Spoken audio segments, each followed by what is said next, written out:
All you needed was a pocket full of quarters and a ride to the mall. The arcade was your internet. 80s on 8.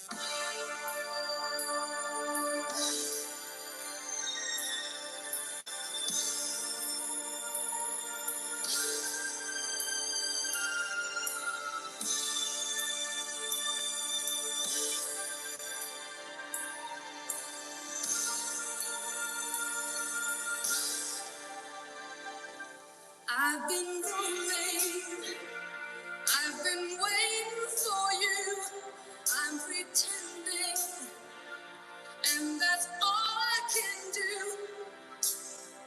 The love I'm sending ain't making it through to your heart. You've been hiding, never letting it show, always trying. Keep it under control. You got it down. Hey everyone. It's been a while. Let's get back to these drama streams, shall we? Boy, am I glad to see you all.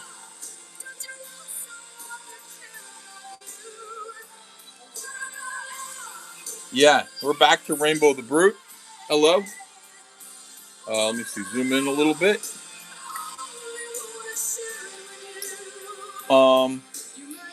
And we're starting with 51 viewers. Holy cow. I appreciate you guys so much. So much. Thank you for being here. Thank you. You could be anywhere.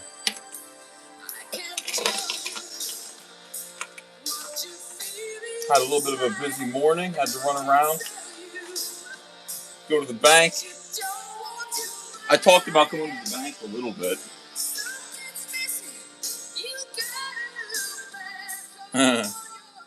Had to go back to the bank, or had to go to the bank for a little bit to send a wire payment, which has to be done a lot in this business, I'm afraid.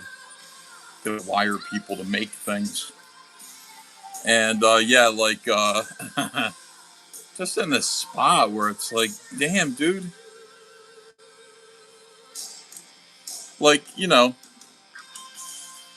I was complaining. I was like, misgendering someone is real tough, but, it's like, It's like, come on, stop. I can't do it. I can't do it. I can't call that a she. I can't. I want to, but I just can't do it. What do we got here? Puto, wow, thanks for 11 euros. Let's start the day with a blessing. CC Winans, the goodness of God. I like when you request that. God bless you and your family in the chat. Thank you very much. I appreciate that. Yeah, I like when you request this. It's very nice of you to do that. Here we go. Here's your song. Yeah, bank wires are a pain, but they get the money there instantly. I always ask, like, do you have PayPal? Can I Venmo you money? No. The answer is no. So let's make some product. Hello. Crane Style says, I hope you're well too. I share the sentiment towards everyone as well. What happened to, I started this gangster shit. Haha, I love those vids. I still play those in front of my live streams sometimes. You know? Money bags, man. Skyber. Yeah, right. Oh my God. I gotta tell you guys, I did go to the casino the other day, and I played with actual, I was playing blackjack with actual gangsters, actual mobsters, well-known Philadelphia mobsters. It was incredible. It was so much fun. First, let's finish our prayer to God here. I won't mention names because Andrew would get mad at me. But man, they're well known.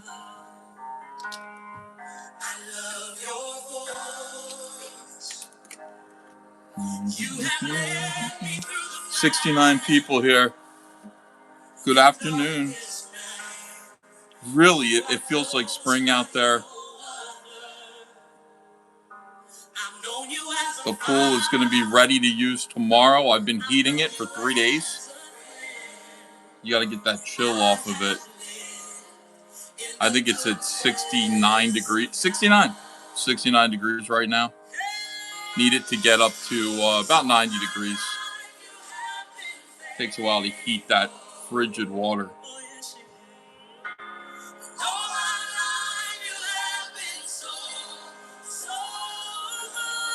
James Dean Anderson, how are you?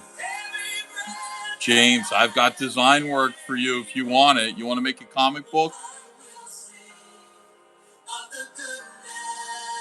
I've got like design work. You know, when you do my comic design stuff, like the interiors, I really like it. It looks good. You want to make a quick paycheck?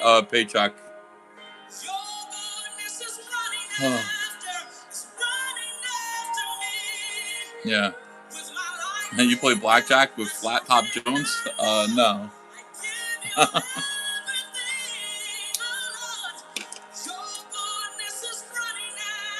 They were great. Be a man. Come on, be a man. What are you doing playing with green chips? Put down them black chips. What are you doing? And they helped me win. I wouldn't have won if it wasn't for them. Pit bosses were going nuts, trying to like think about a way to throw them out. The main guy's wife turned to me and goes, they're calling the cops. They're trying to get him thrown out of here. I was like, why? He's not doing anything. They said, typical. She's like, typical. It's just how they are. They harass us.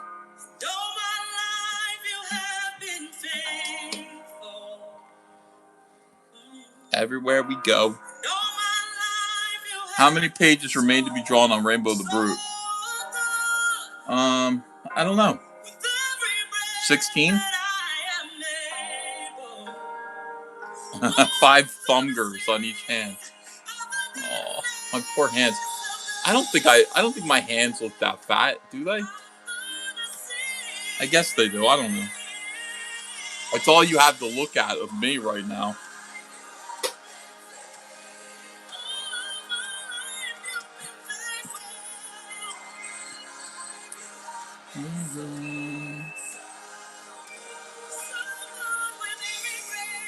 All right, I think I'm going to do another like 3-panel page. Like Rainbow the Brute has these 3 big juicy panels per page, which are really nice because as much as I like doing small detailed panels for Cyberfrog, Rainbow the Brute is all about colors, and just big colorful panels filling each page has really looked nice. You want to see Rainbow the Brute so far? I can show you the I can take you in there and show you the progress, the file of Rainbow the Brute.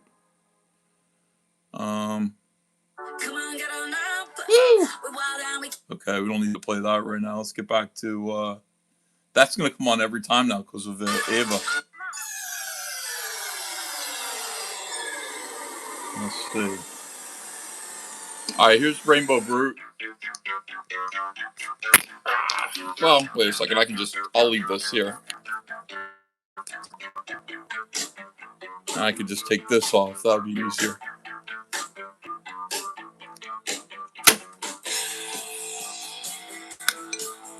So here's the Rainbow the Brute file. Okay, see some horses for reference there. Pages, covers. All right. Stuff that hasn't been colored yet is there, but stuff that's been colored is there. I'll just go through it here real quick. I have a color of this, but I don't know where it is. I haven't put that there yet. I have a color of this now too. I have some files that need to be replaced there. But that's Rainbow the Brute, okay? Right there so far. That's what we have. How many pages is that? Let's count them. 1, 2, 3, 4, 5, 6, 7. 7 plus 5, 12. Another 5, 17. Another 5, 22. Another 5, 27. Then this is 2 pages. That's 29. 30, 31, 32, 33. So 33 out of 48 pages. So 15 pages left.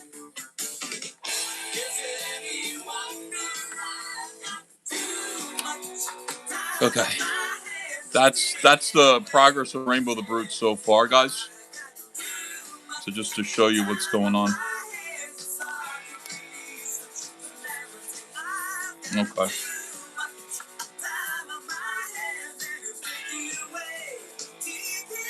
All right, so let's talk about where we were. Now, before we do that, we've got 91 people watching. If you'd like to support this stream and support me while I do this so I can raise money to go play blackjack with gangsters, that would be appreciated. It was so fun. Oh, my God. That was a trip. I loved it. Here's what you can do. You can either send me a nice coffee chat tip at the top there, $5, $10. Say hello. How do you do? That would be nice. Join my coffee page. And the great thing about that is that I get to keep 100% of the money you send. The other thing that you can do is request a song. Leave me a little message. Tell me a song you'd like to hear playing in the background. And that's a yellow super chat or bigger. Somewhat of those. We're trying to get 30 of those over the course of 3 hours. We've got 1 so far. We're at 1. If you could do that, that would be terrific as well. Just makes it more fun. And then, what is this? Why does it look like this? Stay in focus. Gangsters is another term for black people. So no, these were not black people. You play blackjack with gangsters, says Bar Stewart. Yes, indeed. So there's a mob family in Philadelphia that are rather well known, and his nephew and all of and their family, extended family and friends, all started coming to the blackjack table that I was playing at, and let everybody know who they were. And were so much fun. It was just me and them at the table. And they were hilarious. Absolutely hilarious. Kept giving me money and stuff. Hey, that's my friend Ethan. Take care of my boy Ethan over here. One of them was married to a black girl, which I was like, what in the hell? He goes, my wife's a pain in the ass. I gave her $150 to go play the slots. She pretended she didn't know what I was talking about. That's how wives are. You married? You married, Ethan? I said, yeah, but my wife's an angel. She lets me be here. He's like, oh, well, I said, good for you. And then he asked the dealer. The dealer's like, yeah, my wife's a fucking bitch. He goes, see that, Ethan? That's most people. But like I was being a pussy. I brought $300 and I was like playing small. And he goes, what are you being a pussy for? He's like, 2 hands, 150 each. Go, go, go, go. What are you worried about losing $300? And I was like, I didn't want to look like a pussy. So I bet I went all in. I was like, all right. He's like, don't worry about it. If you lose, I'll cover you. And I was like, okay. And the guy looked like he was this big Italian dude with a full beard and everything. They don't dress well at all. These guys didn't dress well. One of them was real fat. You could see his belly hanging out like he had a gaunt. No disrespect, obviously. And he's like, I'll take care of you. The pit bosses were going crazy. They were going crazy. Like, should we get rid of them? Like, what do we do? They're not causing trouble. They're just being noisy. We gotta let them play. But anyway, because of them, I got, I won. I was kind of winning anyway, but like I started betting bigger so I could look cool with them, and did great. I turned it into $3,000. And he's like, "Let me ask you about your exit strategy. When are you leaving? When are you gonna leave?" I was like, "I don't know. I'm hanging out with you guys." It was cool. It was real cool. No, they weren't wearing tracksuits. But their hair, like I wanted them to be cleaner or something like that. They weren't. They were talking about how they run all the construction. They have a lot of restaurants. And they told me the name of who their uncle was, and I just set it into my phone phonetically, and then I looked it up when I got home, and I was like, holy shit, like, because I knew I was going to forget the name. And then I asked Andrea, and Andrea goes, I follow him on Twitter. You were hanging out with his family? And I was like, yeah. She was like, holy fuck. Andrea was a little jealous. I think she wanted to be there. It was cool. It was cool. I liked it. I can't really remember what they were wearing, but they weren't wearing tracksuits. They were dressed like schlubs, really. The main guy, the nephew, his wife was black, and she was like very pregnant. And she was talking to me. She's like, they're always trying to throw us out. They're always giving us trouble. Look, that's what they're talking about over there. It's like, why would they throw you out? That's just what they do. That's what they do with us. She was a black chick who talked like with a Philadelphia Italian accent. It was crazy. Anyway, yeah. I had a great time with them. And you could see how fun and gregarious they are and how friendly. But like if you fucked with them, they'd have no problem doing whatever, taking a pipe to your knees. No problem at all.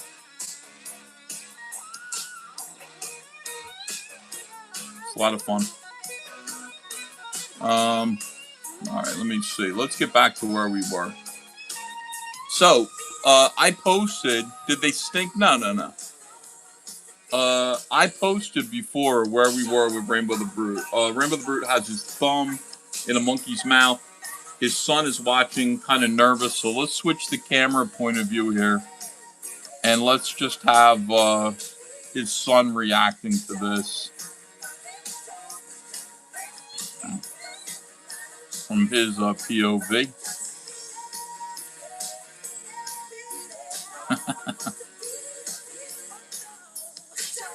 No, I'm not connected. I played blackjack with him, had a great time. And they let me know. They told me the name of the guy, and I was like, who? He said, do you know who my uncle is? He said that to the pit boss. Pit boss goes, no, I don't know. He goes, and he tells him, and the pit boss was like, and looked kind of concerned about it. And then I said, well, who's that? I said, who's? He said, I told him who my uncle was. Who's that? And they go, he goes, is a big fucking Philly mob boss. And I was like, oh yeah, that's your uncle? He's like, yeah. He's like, shh. Why did you say it like that?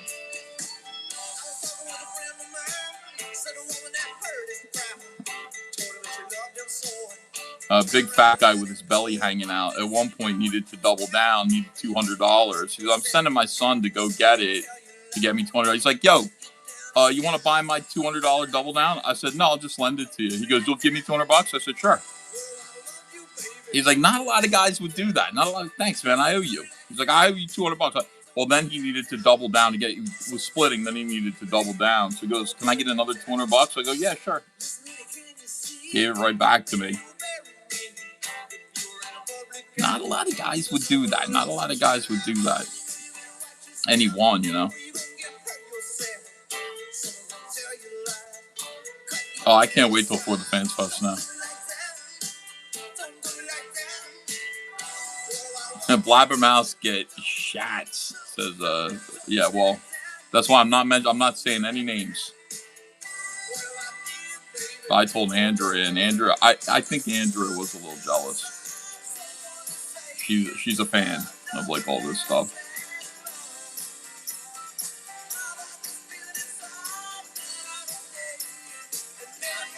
He knew exactly who he was.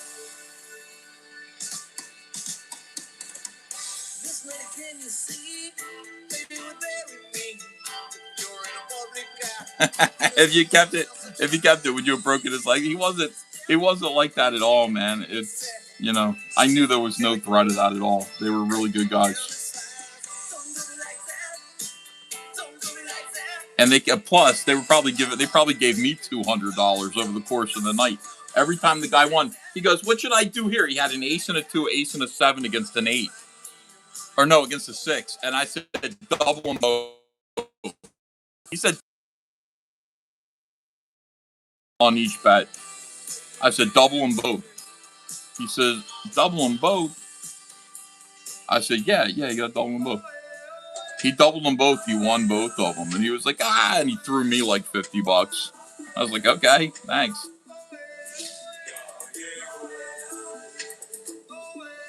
Everybody else at the table was saying, no, don't do that.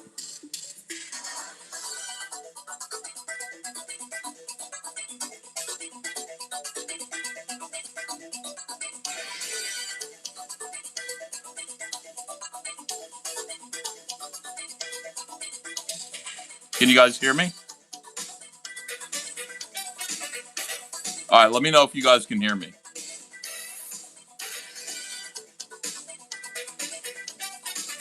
Yep, okay, good.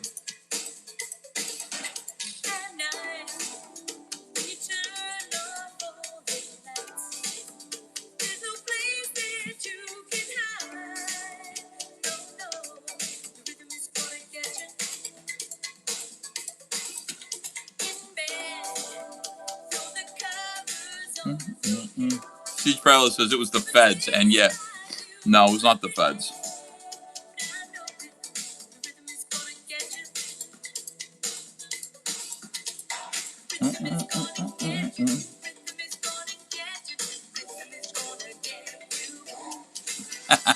The feds. Jay Gatt says every day is a living hell. Yeah, kinda.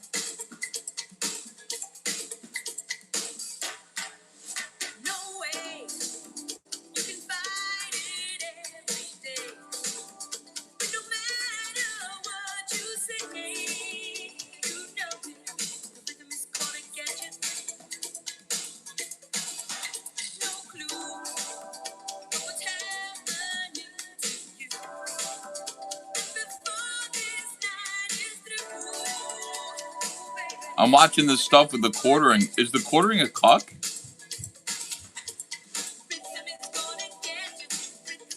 Is he a cuck? Does he actually let a bull come and visit his wife? Like, what's going on?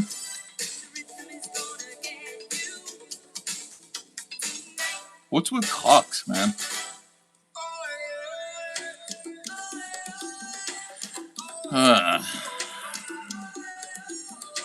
That's the rumor.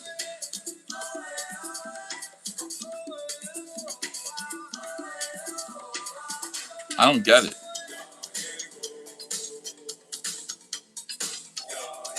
Ray says makes 0 sense. Yeah, I just don't understand that.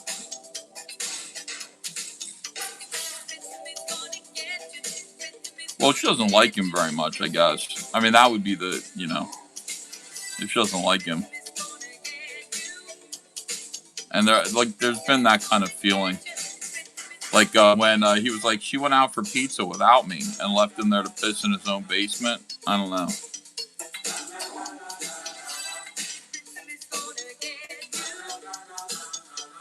Quarter Pounder also says he's going to deplatform Keto Casino. He threatened it. I did see that too.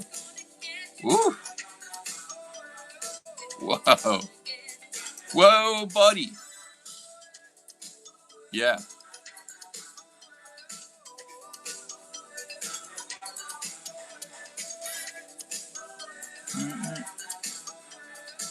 He did not like that. It starts with an open relationship, according to a guy I work for. So it's like the kind of thing where your wife is just like, divorce is too expensive. Let's just see other people if we want. You know? And then before too long, as a guy coming over.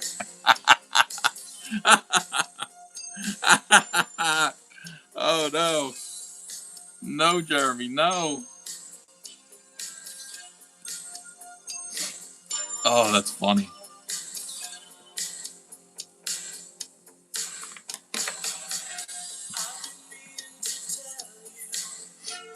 Yeah, it is plausible. I can see how it happens. Yo, if your girl wants to go, let her go. Let her go.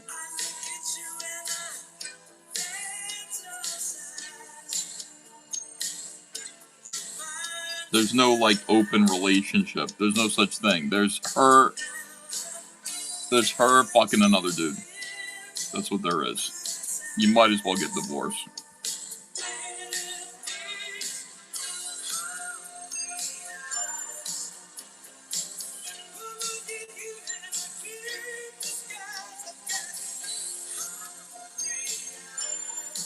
Well, yeah, it'd be the wife's idea because it's like, I think it's Jeremy's money. I could be wrong. I don't know if his wife is a high earner. She might be. Like, it's Yellow Flash's wife has all the money. Yellow Flash is broke. And I know this because he told me he was broke. Let me bring some receipts here. I mean, Yellow Flash. Here's Yellow Flash. I'm so broke, he says. I can't wait for my first check. I'm going to buy a Switch.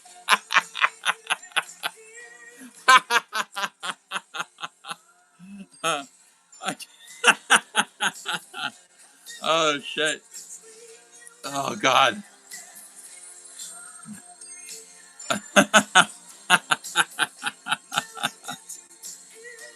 I'm going to go buy a Switch when I get so broke.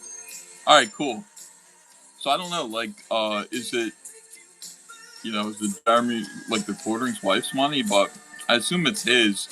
So, like, women, they would want to, like, make the leap without having to leave the nest. Like, I'm comfortable here, but I can't stand you. And I'm so broke, I want to buy a Switch with my first YouTube check. Yeah.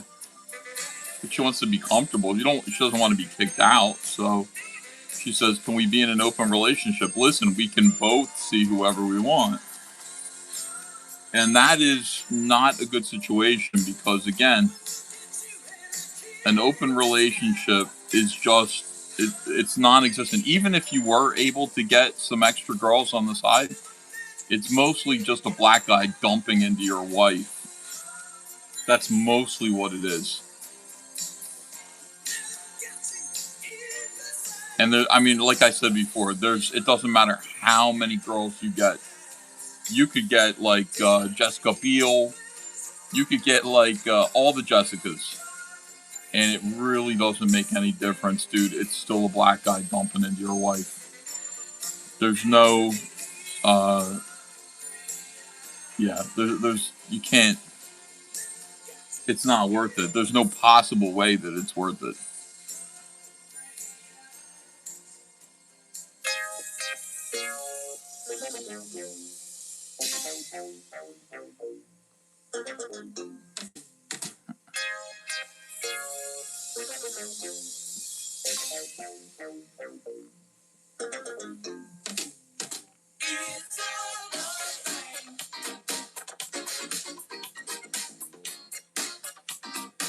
For real.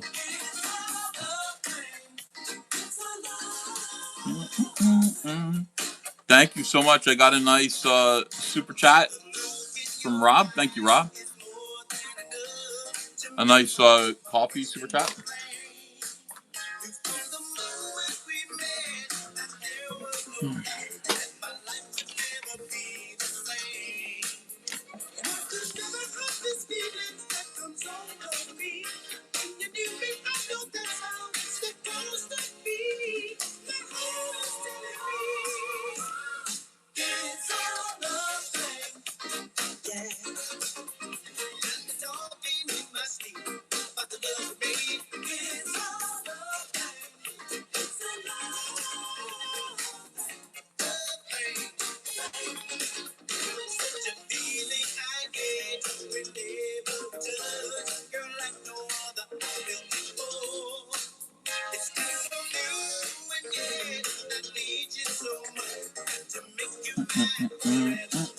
Oh man, I can't wait until the pool's actually ready to use. Can't wait for the summertime. I don't know about you guys, but I'm in the best mood lately.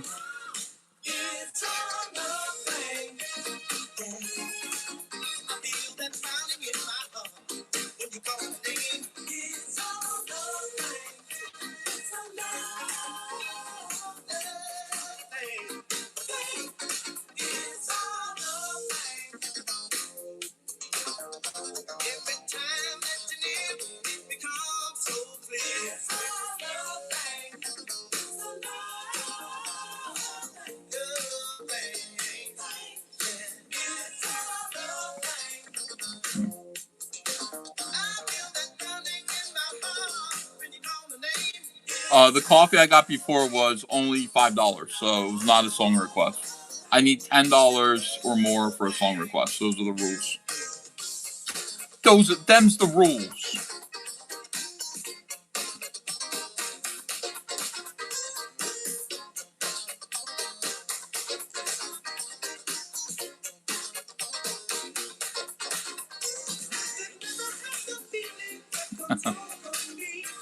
Kind of nice seeing Quarter Pounder get what he deserves. Dude's a massive piece of trash. Just cool breeze.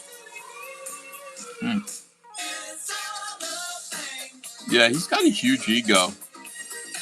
These guys get subscribers on YouTube and they think it makes them important or something. Yellow Flash, same situation. No, you're still a hillbilly.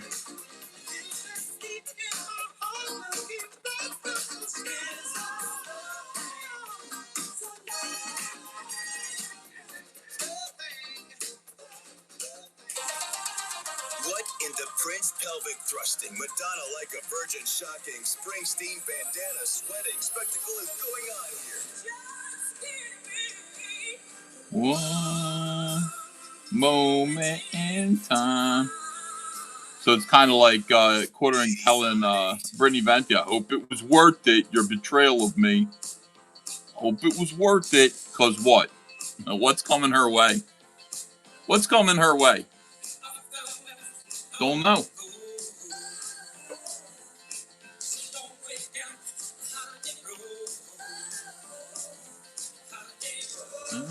The internet or their channels go away. People are nothing again. Simple as that.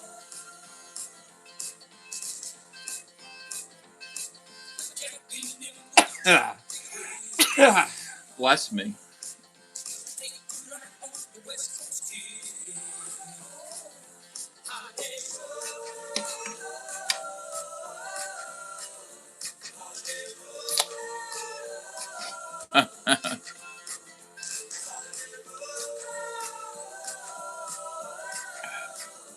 Holiday, bro. Yeah, they think Ethan here is in massive gambling debt as he gets front seats to the Phillies. I don't know, man. Their card. I'm not in gambling debt at all. Zero gambling debt. Zero gambling debt. That's not a thing. I've never gambled on credit. I've never gambled anything that wasn't my personal cash. I understand. My father told me, like, if they hear that you're playing blackjack and stuff, they're going to think it's like, backer money. So you got to be careful. And I said, they're not going to think that, Dad. Come on. Well, he was right.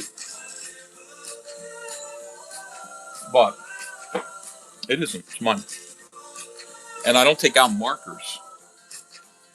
I bring a certain amount of money. I lose it. It's my money. It's this money. It's YouTube money, honestly. But, it's more fun, I guess, to speculate. I know what the internet is. I'm not going to, sit there and go and make a big deal about it. Like, if Jeremy is not getting railed, Jeremy's wife is not getting railed by a bull. Look, I let them say all kinds of shit about me. I mean, if you ask me, I'll tell you the truth. I'll say, no, I never licked a urinal. No, I've never waited outside behind a pizza place. I'm not gay. But all of those rumors and stuff are just made for you to react to them so that you can become a little cow. I'm not going to react. I don't care. This is ladies' night. Oh, what a night. That's how the internet works. I can't believe Jeremy's falling for it. Jeremy should know better than that.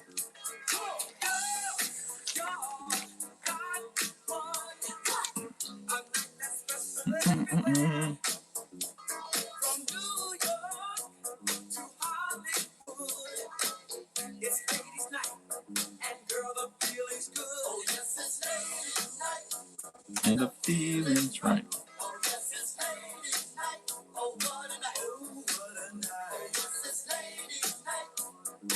Mm-hmm.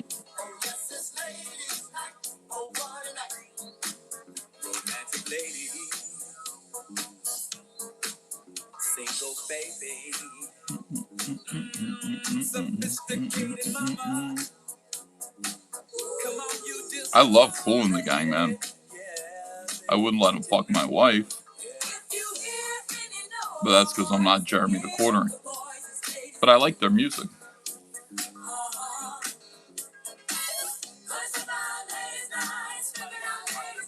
Camera is vibrating. Okay. Whoops. What's causing that? The music or me? Okay. The cornering. Cool Breeze. That was great. The cornering. There's got to be a way to arrange the camera. There it goes. Turn it at a slight angle so that it can see the pen.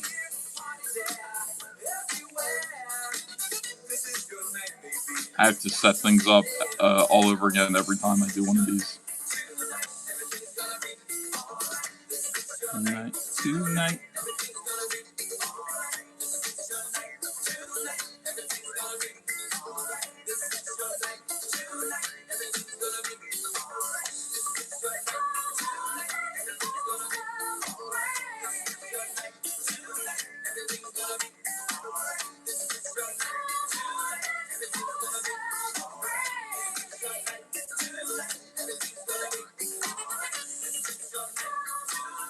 I don't know what the lore is on the quartering cock story. Hopefully the chat can fill you in.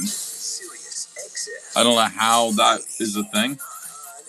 But I do know he doesn't like it. He's threatening people over it. I don't think it's true. My instinct is it's not true. Those guys, the Kino Casino guys, have made things up about me that are just 100% false. So I know that they're capable of doing that.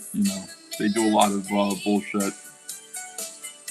That's just funny. It's just meant to be funny and embarrassing.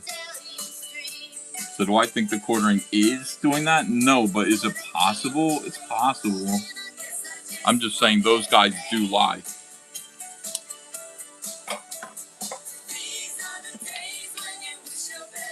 Random me.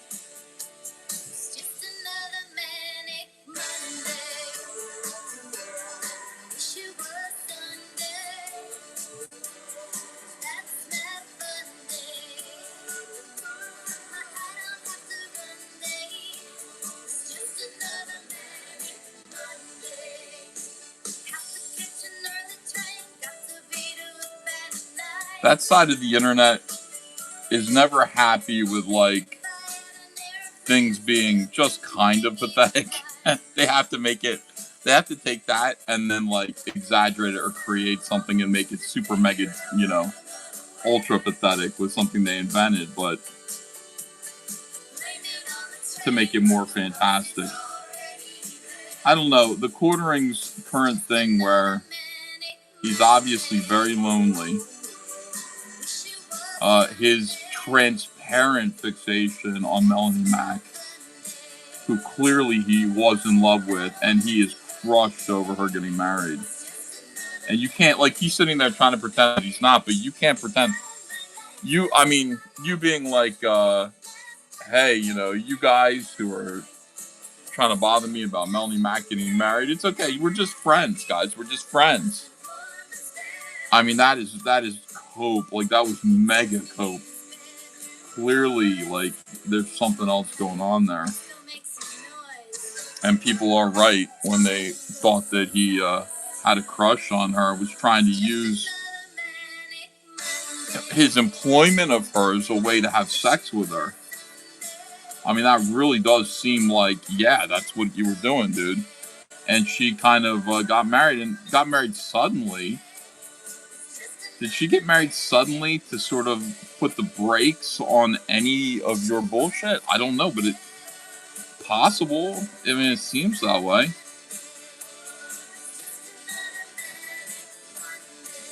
Jeremy is that guy who was like an unfuckable nerd all his life. And what unfuckable nerds do is they try to get power in society somehow, whether it's through politics, maybe they become rock stars, musicians, something that puts them, or just the boss, right? Hollywood movie producer, like Harvey Weinstein. But they put themselves in a position of power where they can make or break or change lives. And you want that kind of power because then you can have sex with hot chicks. You know, because they're dependent on you for something. Or, I mean, maybe they just really like, I mean, that's what rock stars, I don't think rock stars are coercing sex from anyone. I think those girls actually do want to fuck those nerds who became rock stars. But in the case of somebody like Jeremy or Harvey Weinstein, you know, like, nobody wants to fuck them. Like, you know, it's just about money or power or clout. If they are to get, you know, I don't think Jeremy does get laid, but I think that's the point of his hiring women to be around him. I would never hire a woman. I just wouldn't. Not to be in my proximity, not to do anything creative, to answer the phones, to deal with people on a customer service level. But Jeremy put Melanie Mac right next to himself for a reason.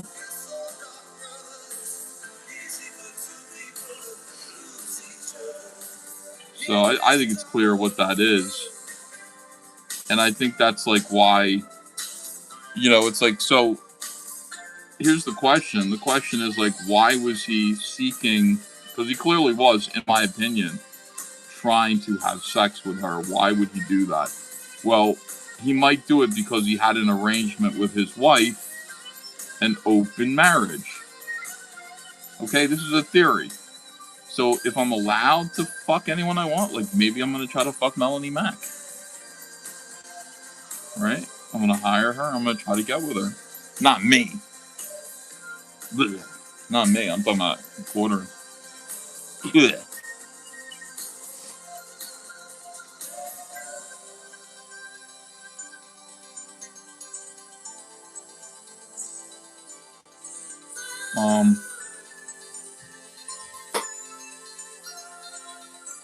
Yeah. Massacula says, you're always hiring women. Who did I hire? I haven't hired a woman. Name one woman that I've hired. 0 women. He just wanted to watch football with her, says Just Batman 10. I know, it's so funny, man. The cope is absolutely hilarious. He should just say, like, yeah. Trying to fall.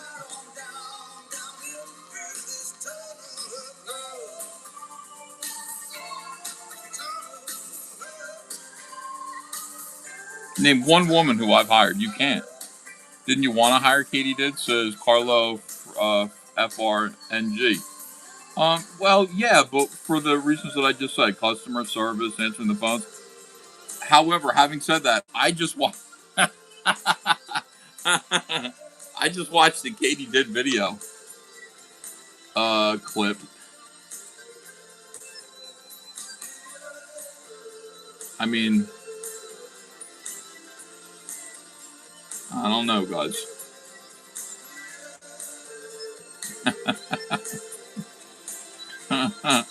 The whole faction of Comicsgate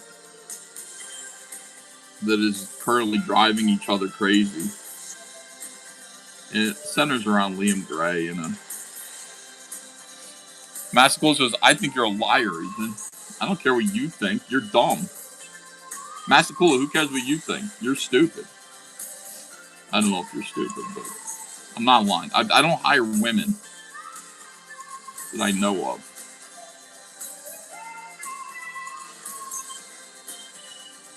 That I can think of right now. And Massacula says that's true. Massacula, you can't even back that up. So I don't know why you're saying it. Katie was chipping out, says Comic One. I saw that and I just went, oh, Katie. Because you asked for it. Oh, Katie. Celebrating the 50th anniversary of Billy's Turnstiles album with exclusive specials. Plus, new shows with special guest hosts. I said, where's my mint salad? I'm going to hire mint salad instead. Hey, I'm Matt Nathanson on the Billy Joel channel. Channel 105 and on the Sirius XM app. Just search Billy Joel. Back what up, Ethan? I'm not built like a fridge like some people. Oh, back up my claims? Yeah, that's true. Oh, you guys make me laugh.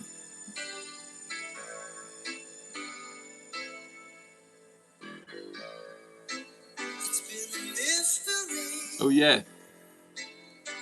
Little journey. Anna says, what page is this?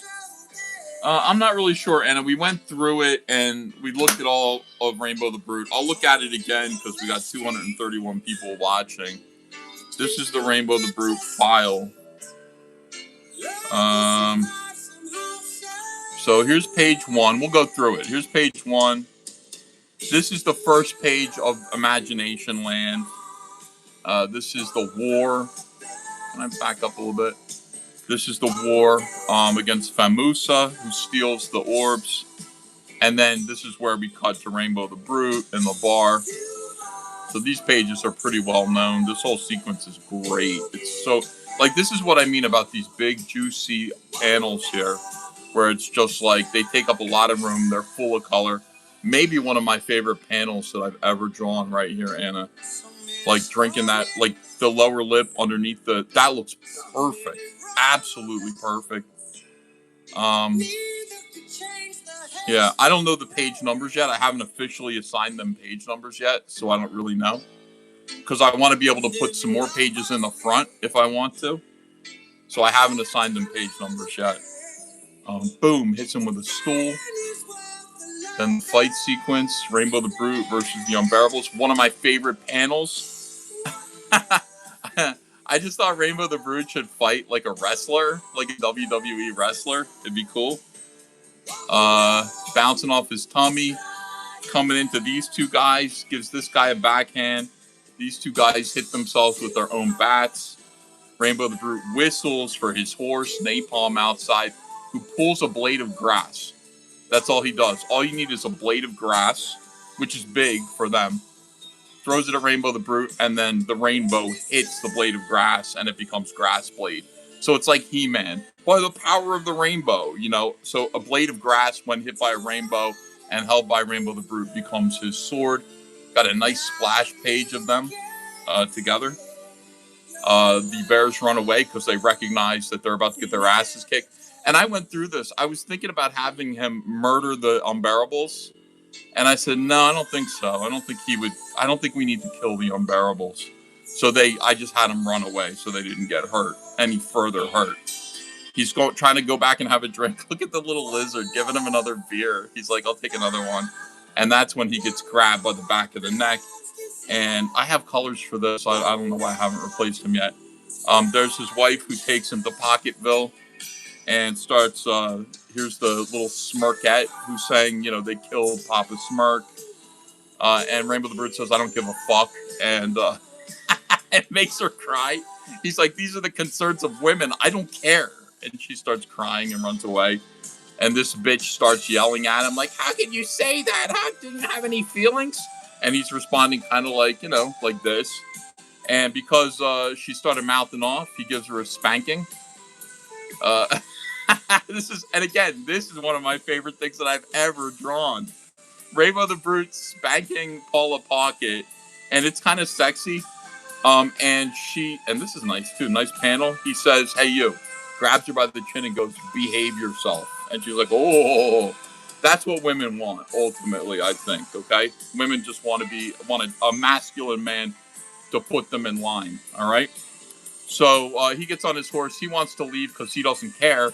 When all of a sudden, his son comes out and basically says, ladies, if my father won't go rescue the sacred orbs from Famusa, I will. And he's like, what the fuck? And she's like, okay, well, that's your son. That's our son. He's being more of a man than you. And he's like, I can do it, ladies. I will go get it. He's like, but you're a little bitch. You'll go get killed. You'll get killed.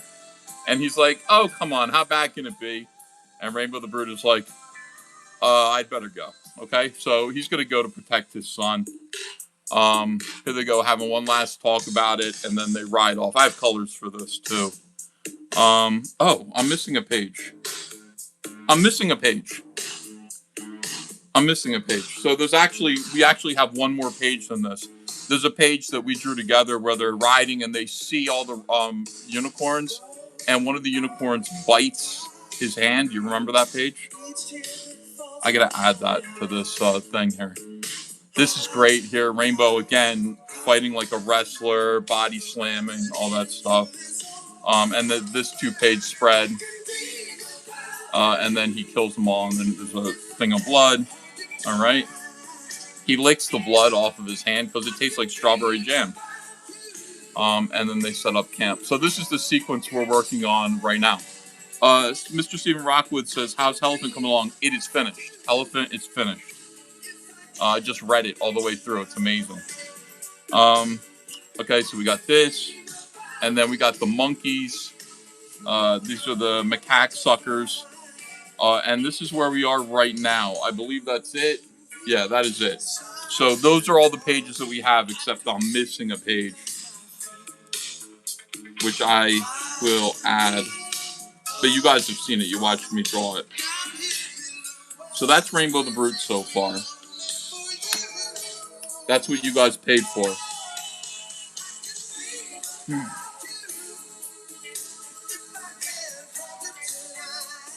Okay. And now we're with the macaque suckers, and Rainbow the Brute recognizes the danger. He's letting the monkey suck his thumb, and his son is kind of like, well, what's the big deal? They're cute. So what? And he's letting them suck, like they're going to be two here, grabbing each arm, and they're about to suck his thumb. And when he tries to pull his thumb away from them, ouch, that hurts. They start chimping out, and then there's going to be a fight. So that's what we're working on right now. This is the panel where they start chimping out. because he won't let him suck his thumb anymore. So we'll get another fight.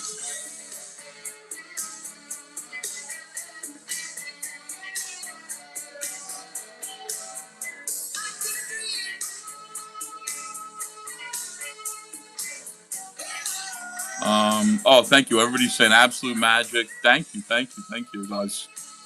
I appreciate it.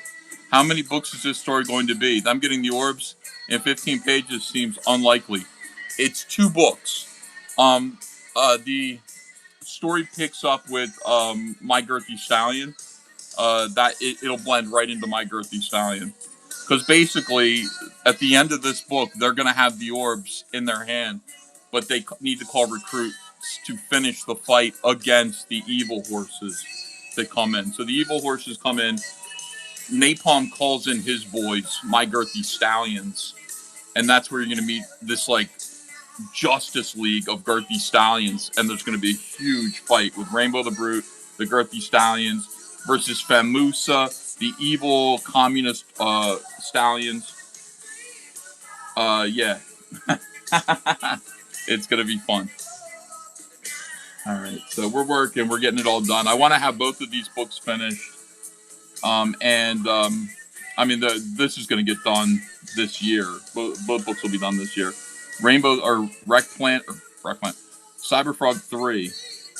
I get excited when I talk about this stuff. Cyberfrog 3 also, I want to get that done this year. And if I work at this pace, at this level, I think it is a possibility that I could get it all done. Wreck Planet, or Red Extermination, Cyberfrog 3, is going to be the best comic book you've ever read. From the indie space. I won't say it's going to be better than, any of the classic DC books, but it's going to be really good. You're going to be really happy that you read it. It's going to take you emotionally to hell and back, and you're going to understand the characters a whole lot more. You're going to want to get Salamandroid 2, Poison Pack. That's going to show you more about Device and Scorpinra.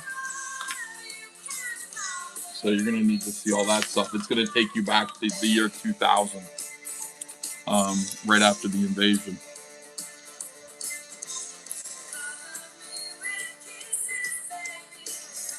I got to get all this lore out so that you have the information in time to understand it better when you're reading Cyberfrog 3. But, in any case, I'm talking you guys through it. I think that attending the drama streams is probably pretty helpful for understanding Cyberfrog lore, and there's a lot of it, and it isn't bullshit like Rippaverse. All of these characters are pretty well thought through.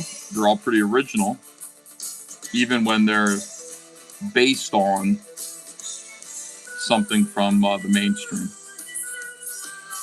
Like, we know where Lynx comes from. I mean, Lynx comes from X-23, which I created for Marvel Comics, uncredited. I've told you that story. So that's who Lynx is. But she's still her own character with her own integrity and her own goals. Lynx has to drink blood honey to survive, which makes her kind of a vampire. She fed on blood honey as an infant. She was born during the invasion, and her mother was attacked. And this poor little kid, this poor infant, suckled her mother's blood honey while she died. And now she is a vampire. That is Lynx. So she has to wait during the apocalypse. She's learned as a child to stalk the Vespis. And when they take humans, she wants to kill the Vespis, but also, unfortunately, she feeds on, she has to kill the Vespis so she can feed on the blood honey they make. Human blood. And it's a curse that she can't undo unless she drinks the blood of a Vespis queen. So she's got to kill one of the queens. You're going to see all of this in Lynx number 1. She has to kill one of the queens to undo her need for human blood. She has to kill a queen and drink its blood. Drink her blood.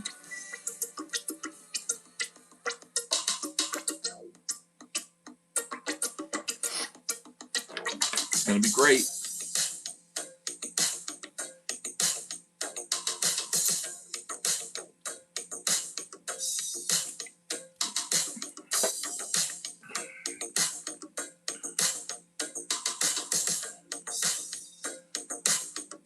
Yeah, the Vespis live in like feudal royalty kind of systems where we've met a lord.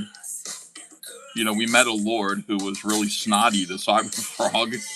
Fucking arrogant. Cyberfrog's like, this bug thinks he's important. Based on Yellow Flash, you know, based on those guys.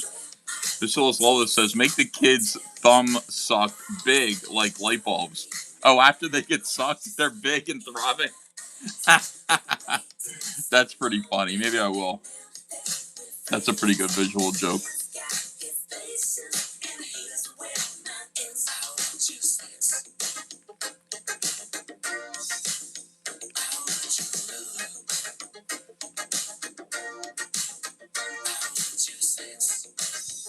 Oh, I think I got another super chat.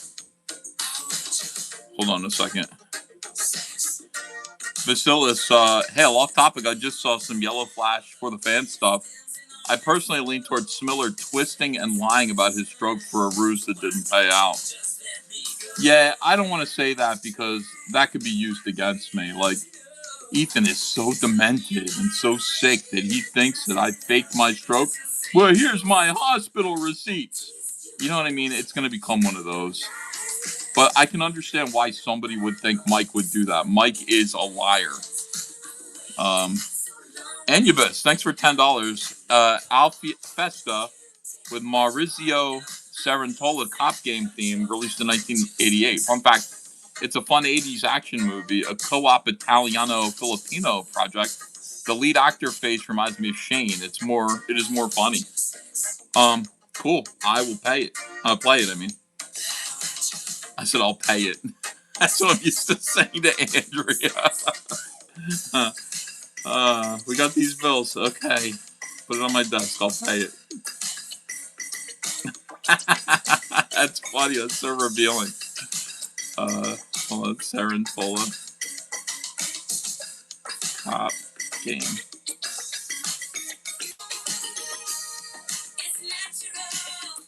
Here we go.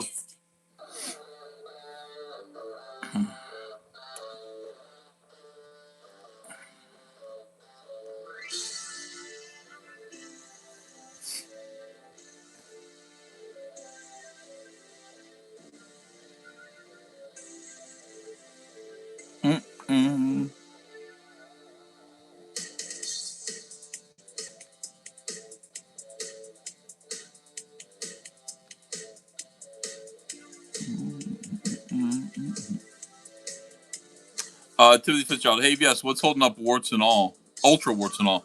Nothing. That's what I was just talking to James Dean Anderson about. I need to get it designed. So I'm gonna hire him to do all the interior design work. I think make it look extra nice.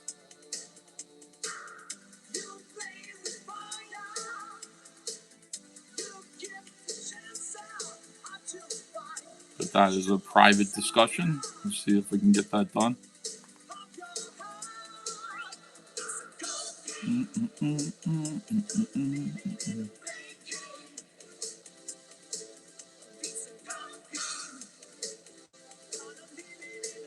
Yeah, everything that James Dean Anderson designs for me. First of all, he created the chicken fry logo and the Rainbow the Brute logo and the All Caps Comics logo. So everything that he does is just professional looking. I recommend him if you're out there looking for a logo designer. He will give you something that looks real. And he's just great. He's just great.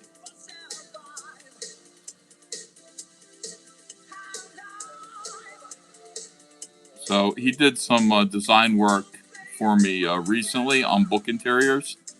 I like the idea of just turning over the entire project to him. And, you know, I wanted to. I like the first warts and all a lot, but I think I want I want to redo it for the ultra version. Rewrite the essays, new design. I like it. I like the first one, but I think we can do more and keep all of the content and add some more content.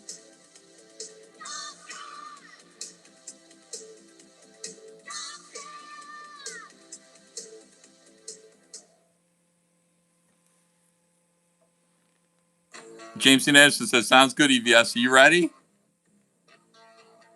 Yeah, guys, follow James Dean Anderson if you are somebody who wants design work. His prices are reasonable, and the results are great.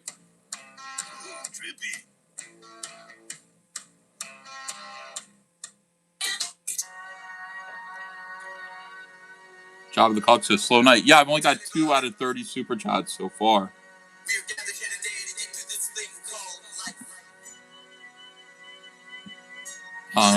But we got 235 people watching. Hello to all of you. If you'd like to support the channel, you can do so by either sending me a nice little coffee tip, and that link is pinned to the channel, pinned to the top of the chat, or you can request a song, send me a nice little message in a yellow super chat, and I will read it out. And I'll play your song in the background. Let's see what you guys like. Liam Gray's in the chat. Hello to Liam, the source of so much angst.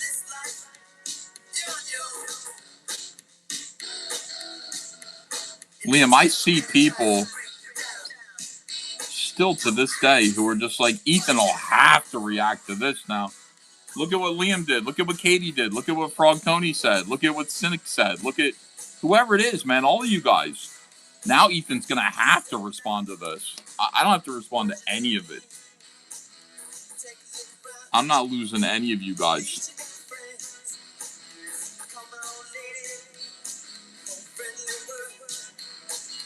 You guys have fun. Do your thing.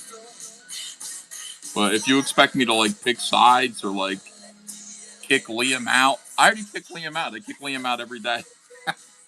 How many times have I kicked Liam out? Liam, you're kicked out again.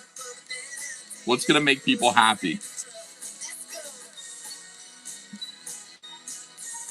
Truth is, I like Liam. I think he's funny.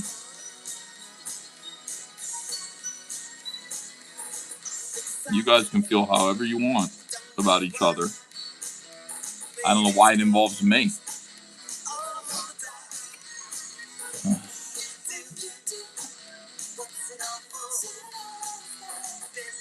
Massicool says, your chat, Ethan, is on my side.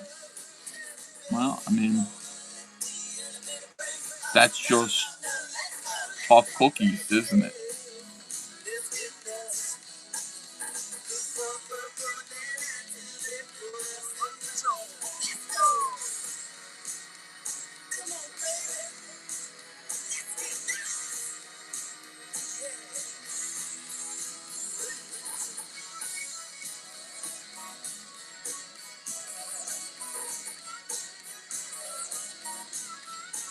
What's up with Mean Streak, says Comic Book One. It's on hold because Mean Streak gets introduced in Red Extermination, and it's really spoilery to go any further with it. I think Mean Streak is going to be attached to Cyberfrog 4. The way Lynx is because I mean Lynx is already in. Lynx made her first appearance in Dark Harvest, and she's gonna wild out in Cyberfrog 3. But Mean Streak does no such thing. You're gonna meet him for the first time in Red Extermination, but not really as a superhero. You'll see. So I kind of put it on hold. I got him designed and everything. I'm ready to go with a one-shot. I don't know if I'm going to draw it or if, like, Ben Herrera will draw it. I don't know. But yeah, I got a lot of stuff that I got to just put on hold for now. And I can't advance out any money for something that it's like, can't do it right now. I've like paid for a bunch of projects that I haven't even funded yet. I need to start making money again. I can't make money until like these books come out. So everything's kind of on hold until Rainbow the Brute comes out, Cyberfrog 3. But we will do a second chance Elephant because Elephant is finished. We're going to do a second chance Elephant campaign. Try to make another maybe $20,000 or so if we can. And we're going to do that pretty soon. Elephant is so good. It's viciously brutal. I mean, it's just people being eviscerated, people being squished. It's everything you're hoping it's going to be. And it has heart. Comic Book One asks, "What's up with Jim Lee and Jim and the homophobe?" Says Vasilis Lawless. Same situation, Vasilis. Like, I guess I could afford to pay for it because, you know, it's not really a long project. It would just be 8 pages. Yeah, we got to do that for Cool Story Bro. I wish it was longer. Now, after having read Heat Punk, I wish it was its own book. But yeah, it's 8 pages. We got to talk about it, you and me. Agree to a story, and then just do it.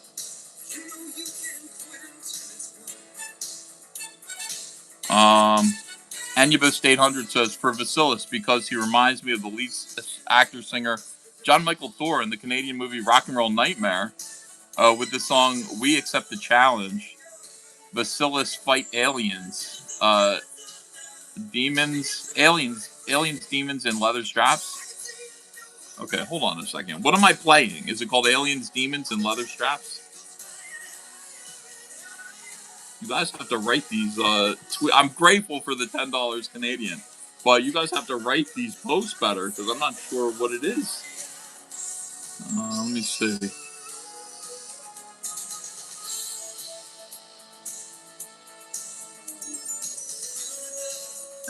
There's nothing like that.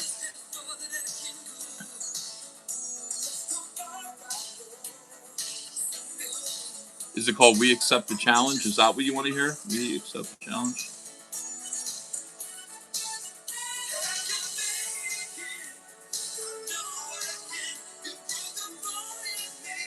Okay, I think this is what you want.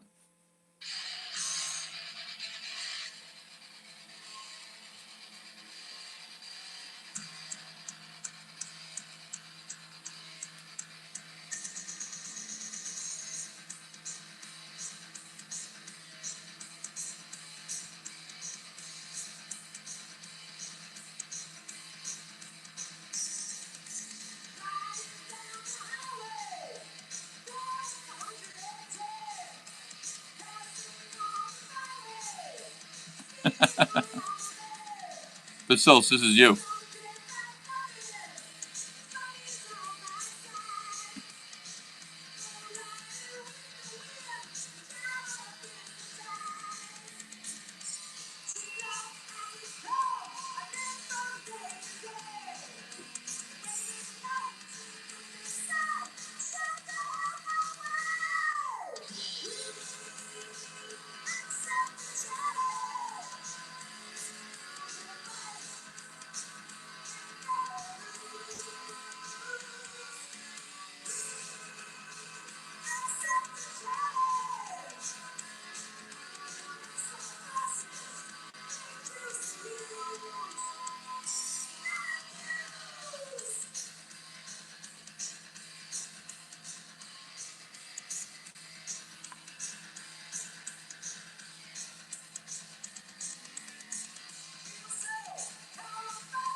Man, I watched Yellow Flash talk about how he doesn't even know what Shane Davis has done in comics. Like, is that real?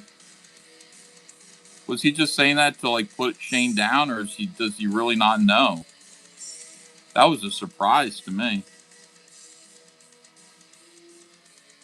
Shane was one of the most popular new artists at DC when I was popular.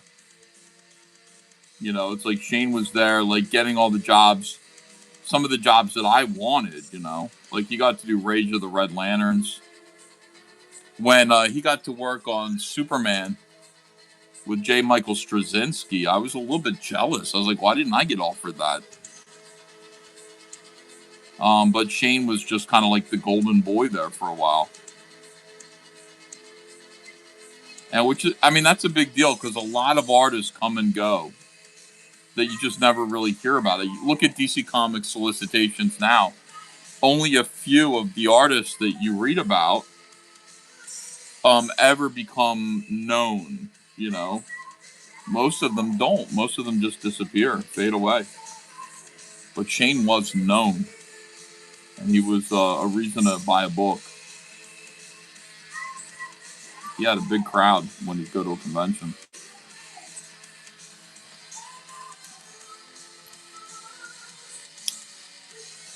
He was just baiting Shane, you think? Well, he did that to John Malin, too. Like, remember, he's like, man, John Malin, like it's in the video that I play all the time about gay men DMing me. Malin, Yellow Flash DMing me. What's it called? Because gay guys only DMing you.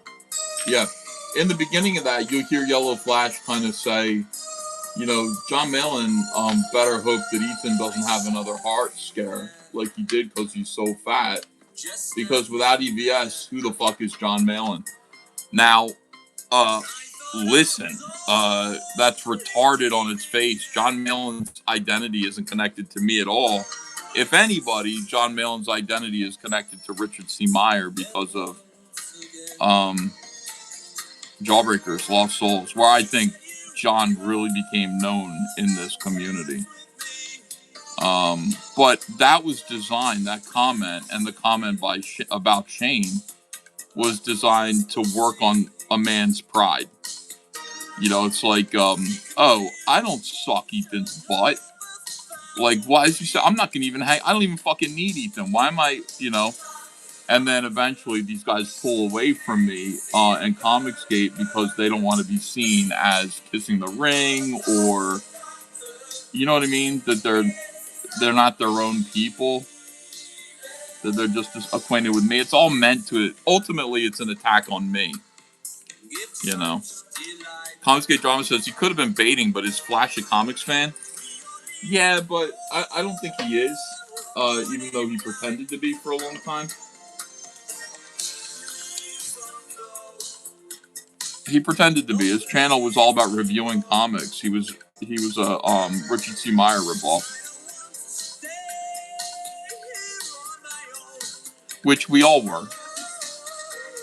You know, giving credit where credit is due.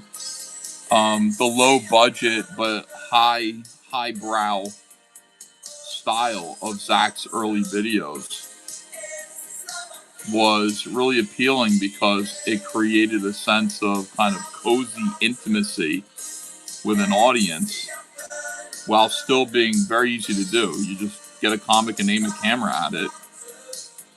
You can do it like just throw it on your bed and film your bed, which is what Yellow Flash did. And a lot of people imitated him, took his talking points, and tried to do what he did, but could only go so far. And Zach would do funny things. Like sometimes he would just like put a comic, like I think he flushed the comic down an airplane toilet one time.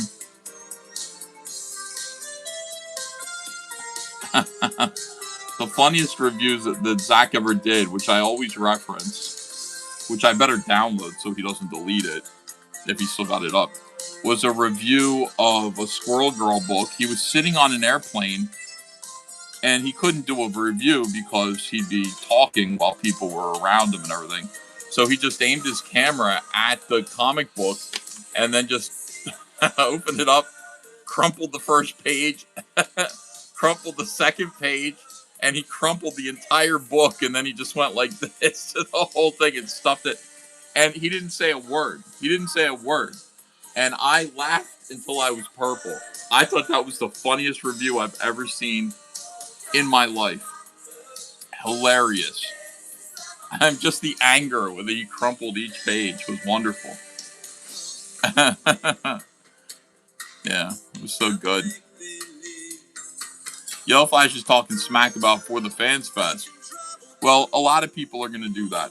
That whole crowd is. They're threatened that we might get together and have a good time. They want to ruin it. And they project that onto us. Like, oh, they're mad that MegaCon happened and, you know, et cetera, et cetera. But they're the ones who want to ruin that kind of a situation where the fans get together and have fun. You know, it's like we've known each other for so long. Why wouldn't we want to meet up and just sort of socialize? That began my Thursday afternoon with you. I'm Alan. But yeah, so the best place to be to wrap up a day. They're all afraid of that. Get through the latter part of it. But they're invited. I mean, the thing about it is that unlike and right up top here, you know, their get-togethers, they're invited. They can come. I want to know what you do. You're not a regular. I mean, actually, I don't think Yellow Flash can come. I think everybody's invited except for Yellow Flash, according to John Mahalen. Yellow Flash is the only one who's not invited. But like Eric July could come if he wanted to. Any of those guys could. I'm not saying they will. I'm saying that we're not gatekeeping them. It's For the Fans Fest. I want to hear from people who help other people. Purely and simple. I hope I'm helping in my small way. Playing music from the decade of decadence that helps lift our spirits in these weirdo times. When is FanFest launching? Says Bad Adam 12. Well, it kind of already exists, but you know, there hasn't been a good really launch stream, which worries me. But I don't know. I mean, I should be the one who launches it and everything.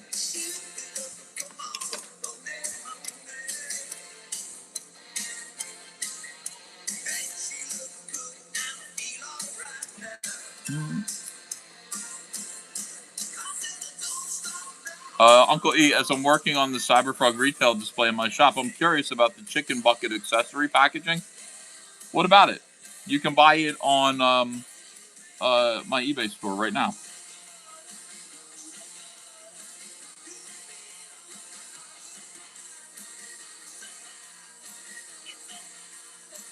Do you have a further question? But thank you. That's so cool.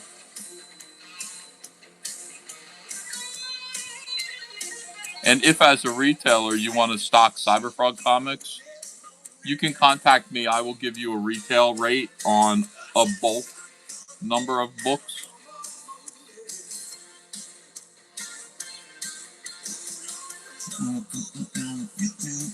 Yeah.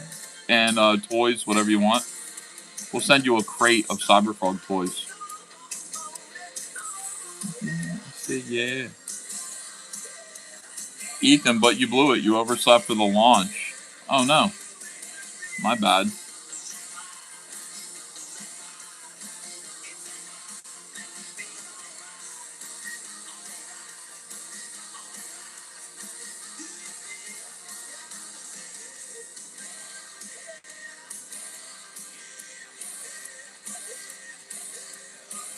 I did?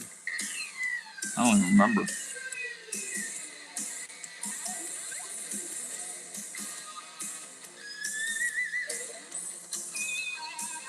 I bought tons during the sales. Oh, good. So you got a bunch of stuff?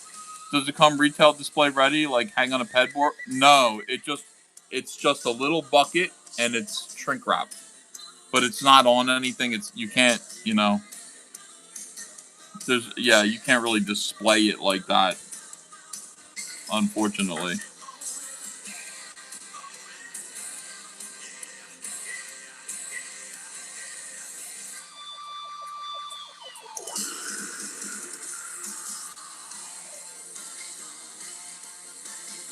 That's pretty smart to buy stuff during sales for your retail shop.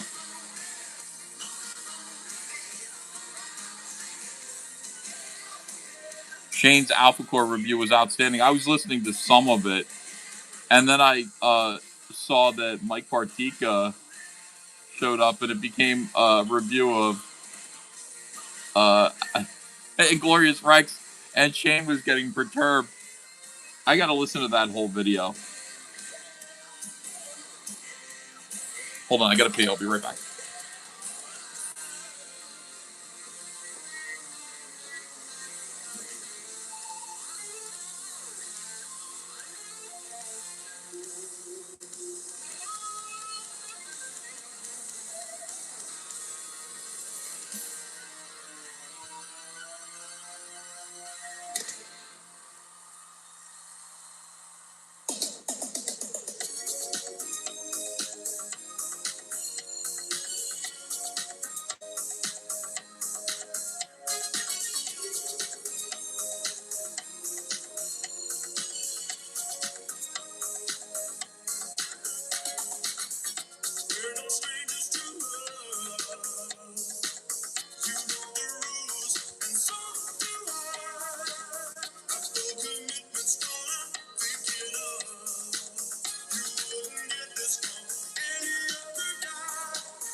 You're too strong to say it.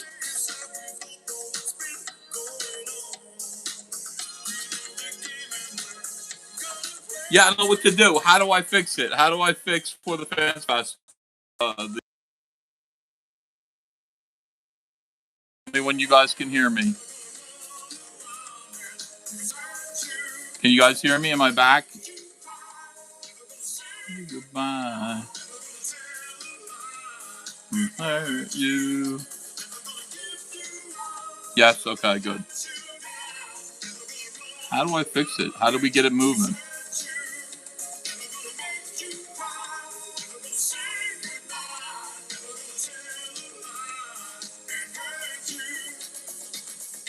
You know what it is? I got to do the poster.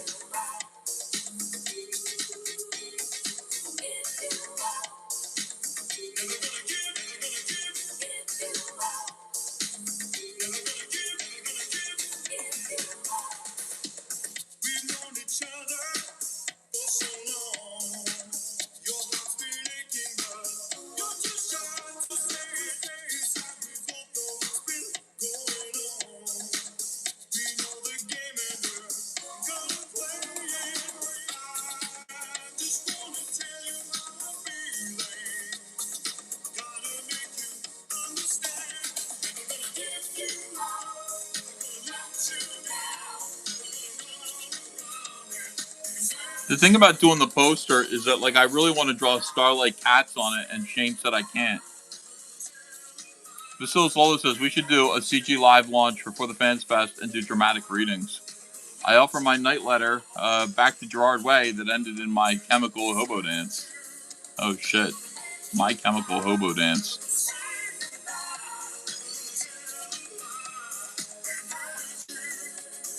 Geronimo says fix it. Have other people act excited. Have something for the fans. So far I hear how fun it will be to gamble. What is it for the fans exactly? You're right about that. You're right about that. Like when we're talking about it, it's me and John and Shane talking about how much fun we'll have, like, hanging out together. But yeah, like, when are we talking about what the fans get? Yeah, that's good criticism. That is good criticism.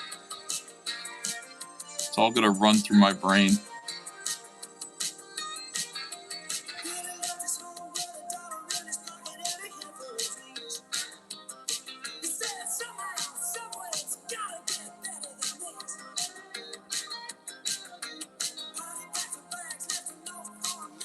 By the way, I agreed to do a public appearance at for Free Comics Day, Free Comic Book Day, May 2nd. So I'm going to be somewhere. I will tell you where. State is Georgia. I'm going to be in the state of Georgia. That's Dan Fraga's state. So I will be there. I don't know who else is in Georgia, but if you're in Georgia, you might want to come meet me on Free Comic Book Day. I haven't done an appearance anywhere in a while. A. Riley Innit says, J-Bomb had told me to remind you how fat you are. Oh, yeah, he did?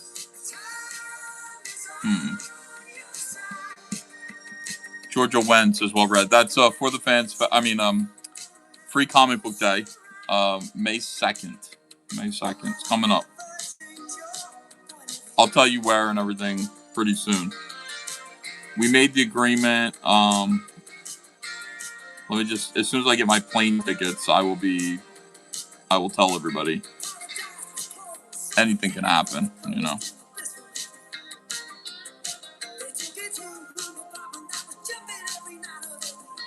But it's a comic book shop, in-store signing.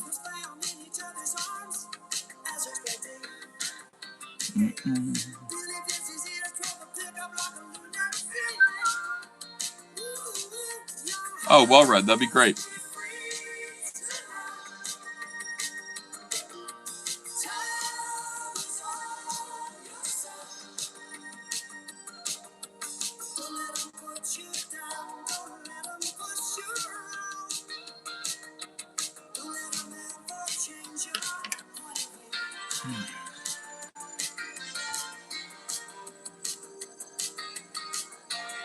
Seems like a good time to get out and do a couple of appearances because of Lanterns. And I think they're like reprinting a bunch of my stuff, so let's get out and just meet some people. Maybe talk Comicsgate.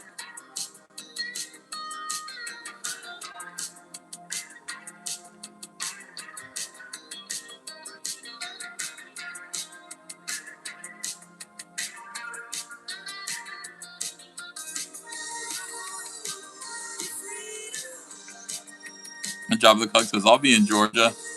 Yeah, I doubt that. But, I mean, if you were, that'd be great.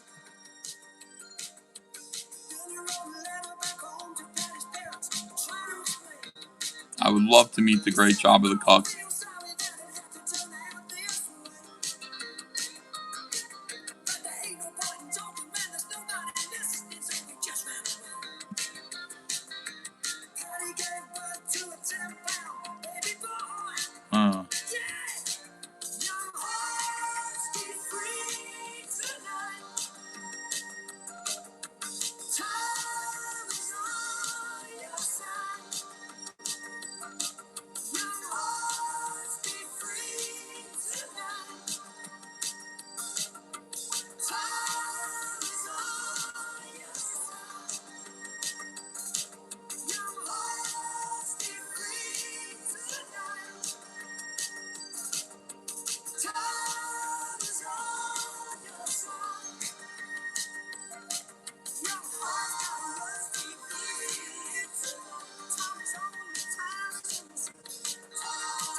Crazy Cat says, hey, DC Compact Comics published your work, but backpedaled on publishing Neil Gaiman.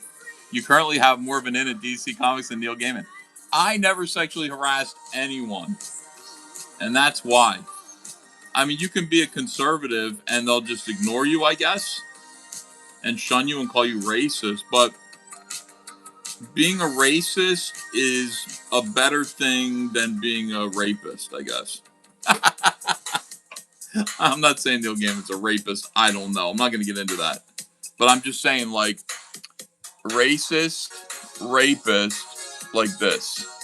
Racist, and then rapist over here. You know what I'm talking about?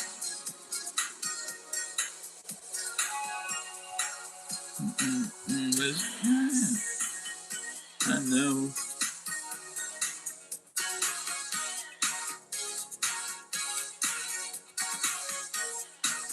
No, it's the what's the name of the sign, the symbol that's like, it looks like a Pac-Man mouth. and it means this is greater than, less than.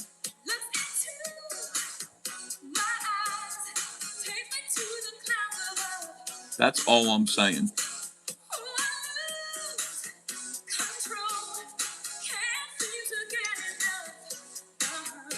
Like, you can be like, it's better to be a racist than a rapist in comics, and I guess in society too.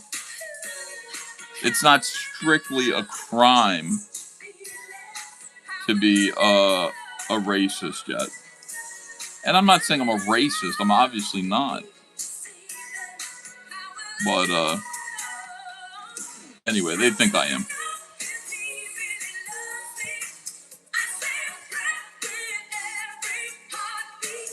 They think I am just because I hang out with Nick Fuentes, which makes no sense. Oh, I can't have a personal friend? Like, Nick Fuentes can't be my friend? We don't even talk about politics. We talk about Cowboys.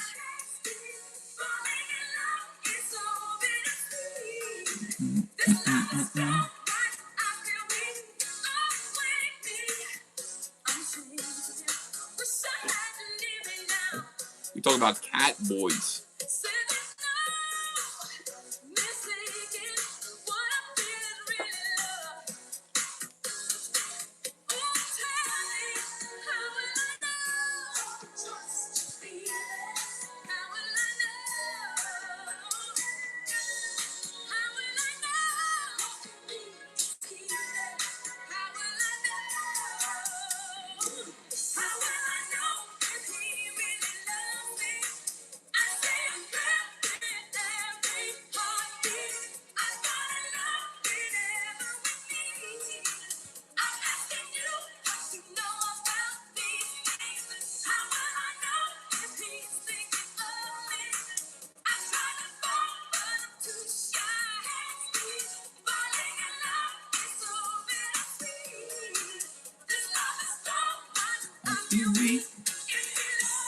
Why do I feel weak?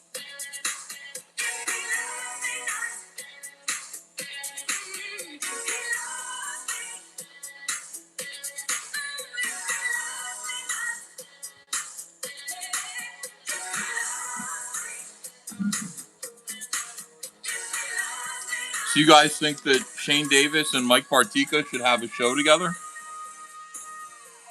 That'd be interesting.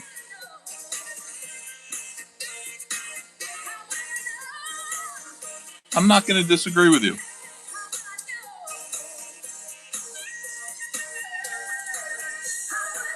The Shane Davis and Mike Partika show.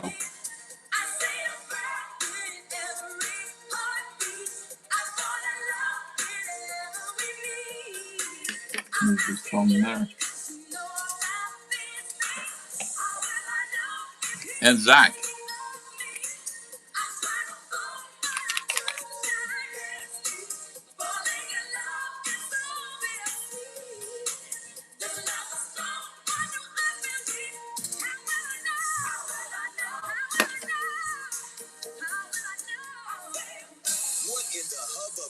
Blowing big league chew stuffing fruit stripe flavor vanishing madness is this?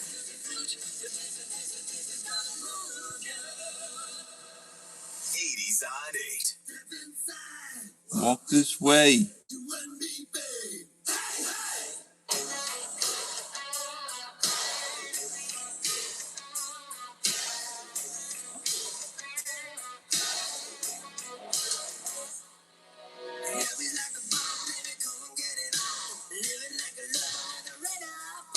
I mean, here's the thing about Mike Partika. He knows comics. He actually does know comics.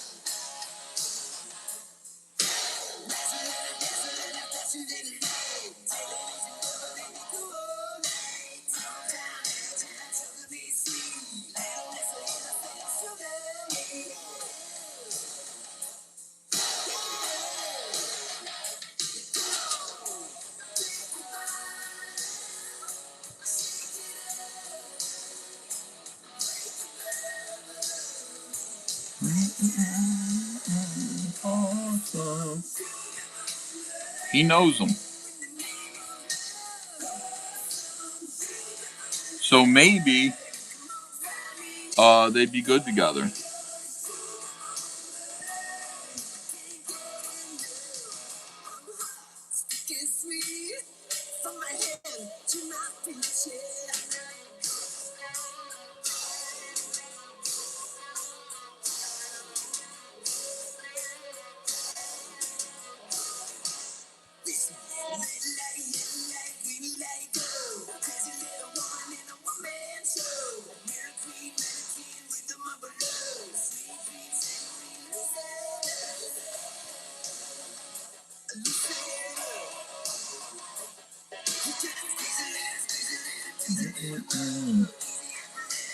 Mike P is no Chuck Dixon, you fool, says Jimmy the Lumberjack.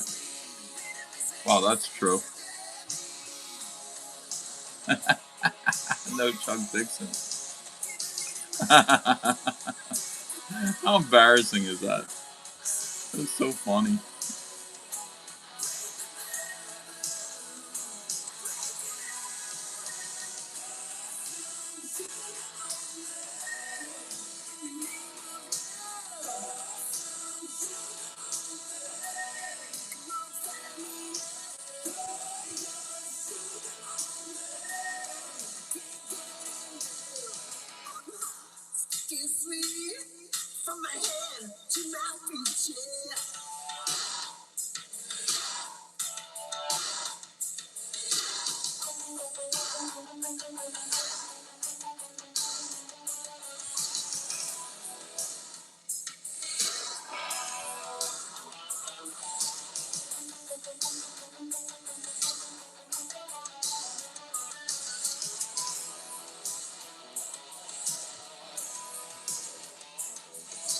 You got the peaches, I got the cream.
I thought Shane was Ethan's older friend from DC, says Monkey Jeeves. Oh, you're kidding, really? Yeah, Shane didn't really work in mainstream comics that long.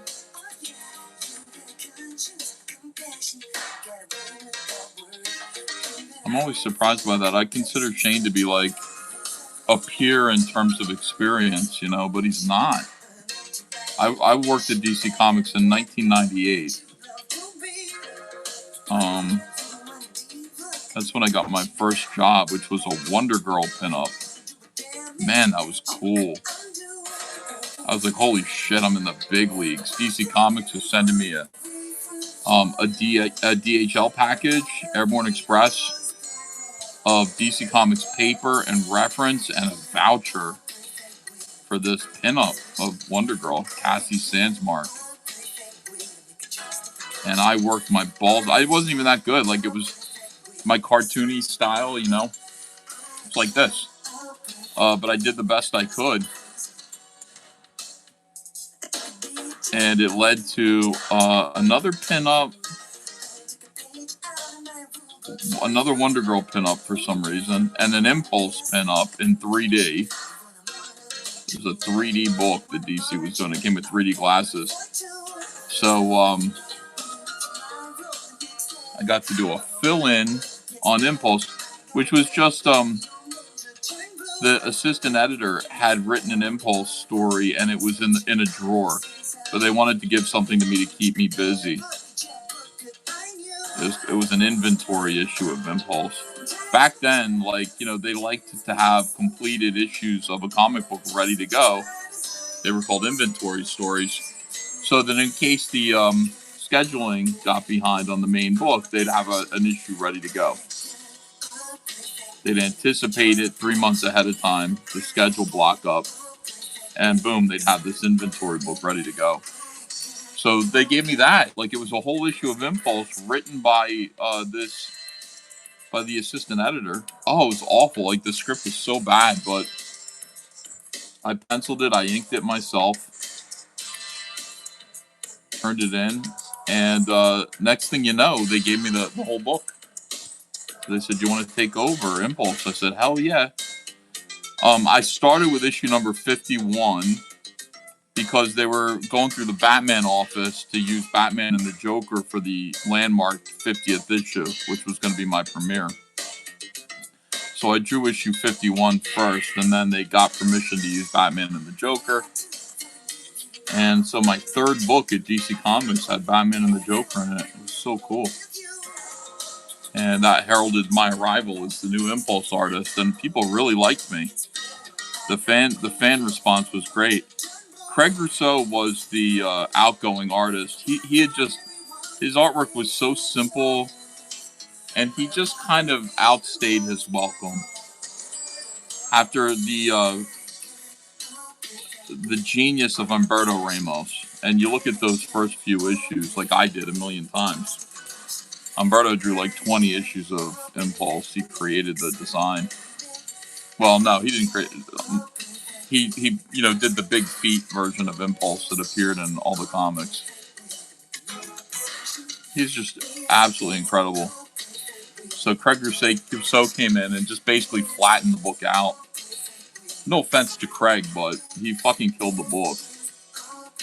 And they gave it to me, and I immediately got interest back on, in the book. Issue 50, like, sold with Batman and the Joker on it. The book started selling again.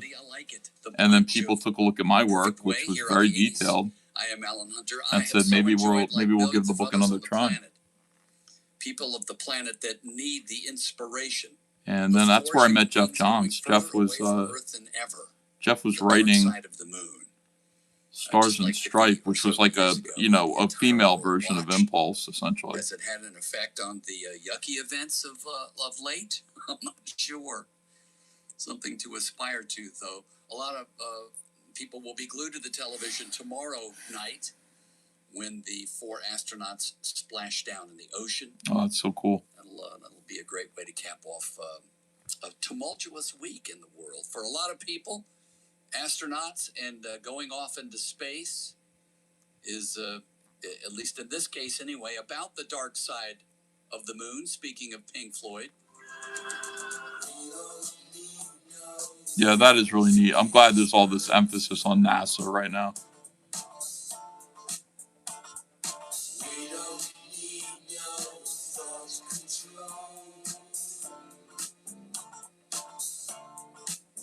I do think we should go land on the moon again, just for fun.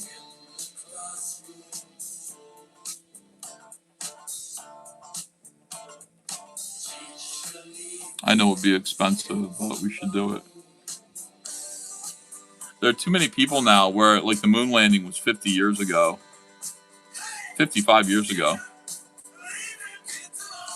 And people don't believe we went. It's stupid. Greatest American achievement in the world, and we've got Americans who think it was a hoax, so we need to go back.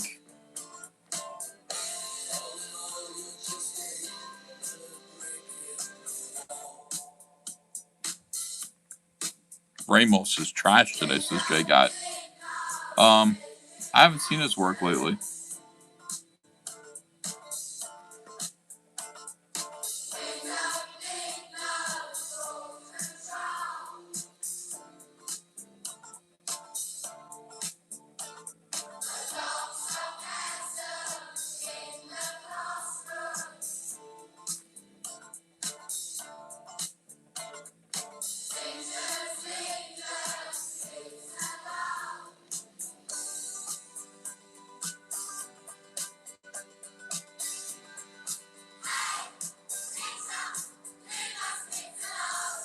I'm also skeptical of space. I think it's faking gay. Says Massacola. Yeah, I mean, I think a lot of people have been convinced of that.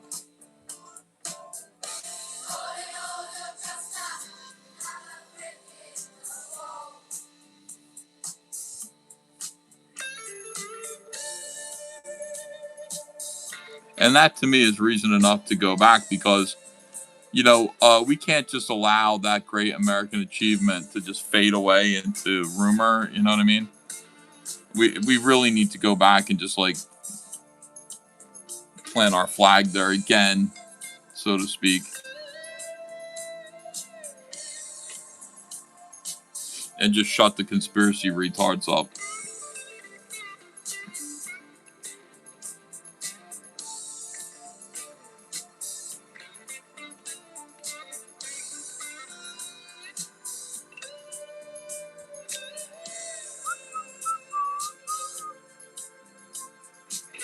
You know, we absolutely went to the moon.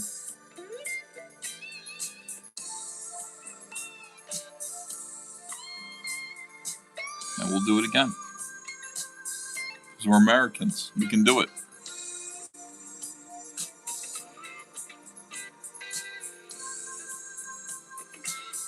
Yeah.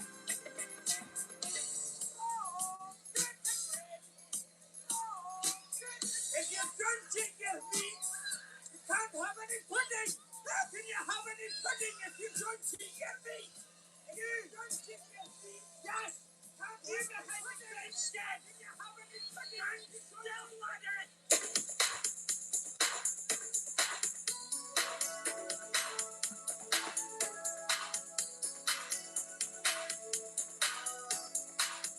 I love this song.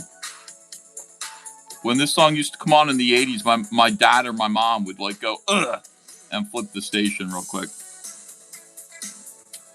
We don't have to take our clothes off to have a good time. My parents didn't believe that. They believed that you did need to do that.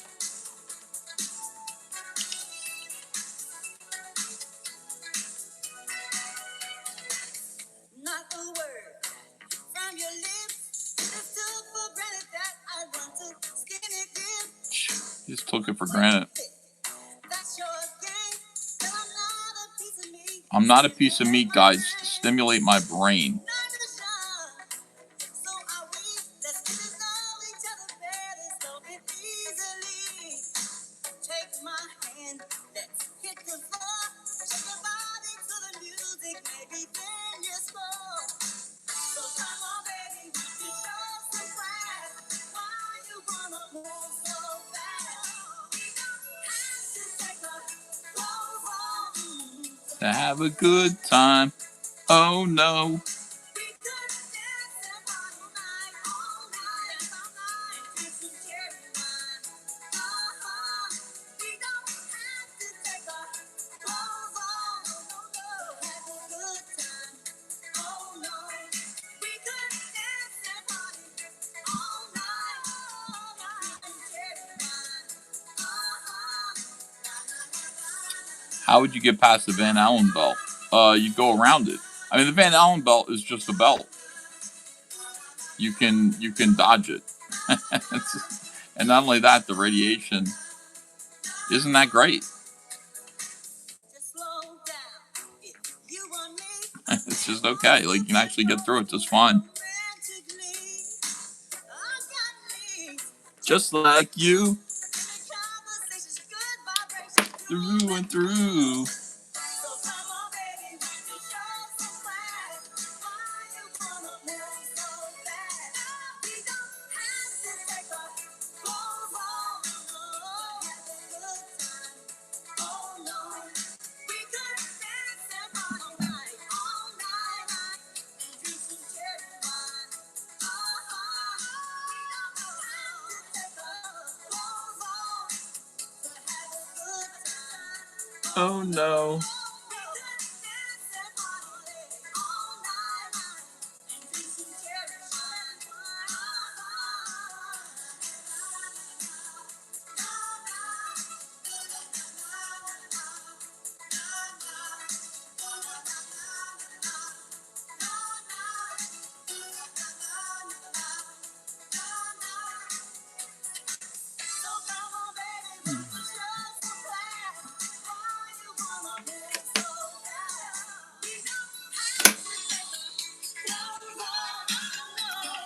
Can you go around and avoid the Van Allen belt?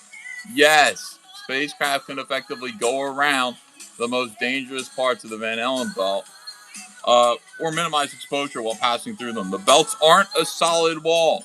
They're toroidal, donut-shaped zones, like a belt, of charged particles, mostly protons and electrons, trapped by Earth's magnetic field.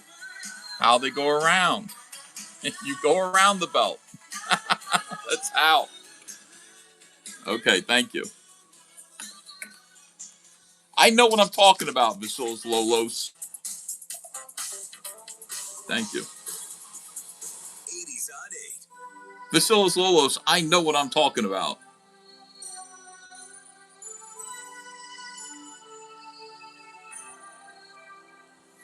Yeah. That's not Wikipedia, it's Grok. You're like, that's not a valid source.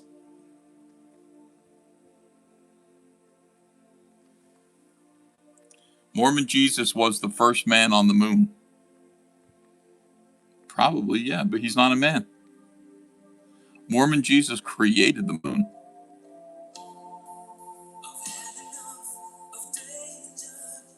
And it is hell, actually. It's where our sinners are going to be put, on the moon. That's actually Mormon doctrine.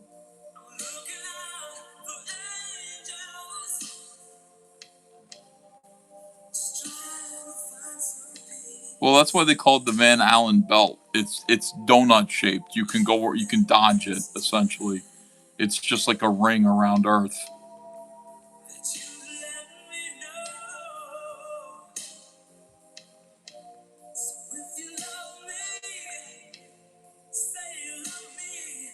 Subliteral says that's pretty dumb. How is it dumb?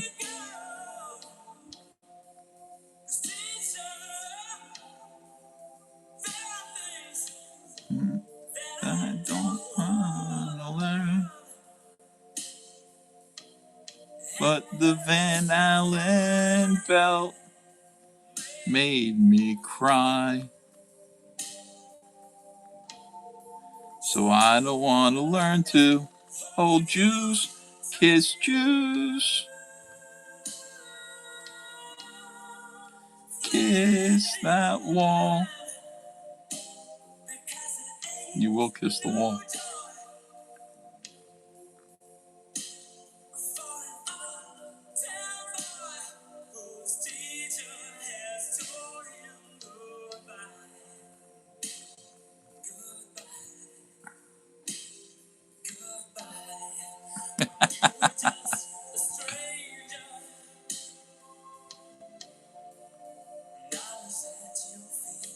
Yeah. How's it your feet, guys?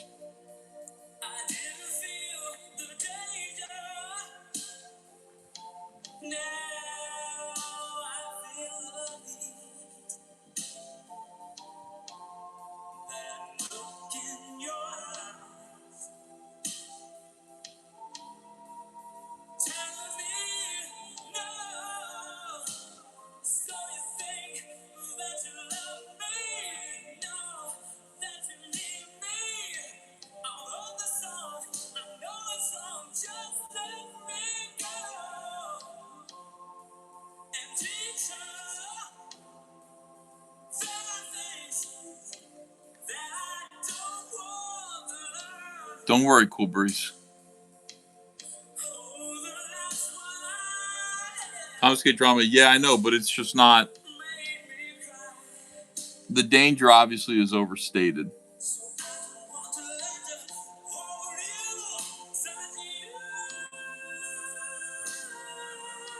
Apparently, they didn't pass through it long enough, or they weren't in it long enough for it to have any measurable effect, dangerous effect on them.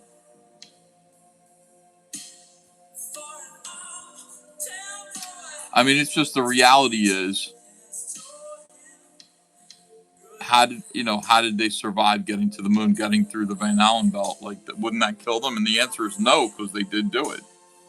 I mean, once you just accept that they did go to the moon, unless you're like, an irreconcilable conspiracy theorist, well, the answer is, I guess, most of this stuff that they were telling us would just, be impossible, wasn't true. Just wasn't true. I came to that same conclusion with Lee Harvey Oswald. How did he manage to get 3 shots off and blah, blah, blah, blah, blah? I don't know, but he did. He did, so I guess it was possible.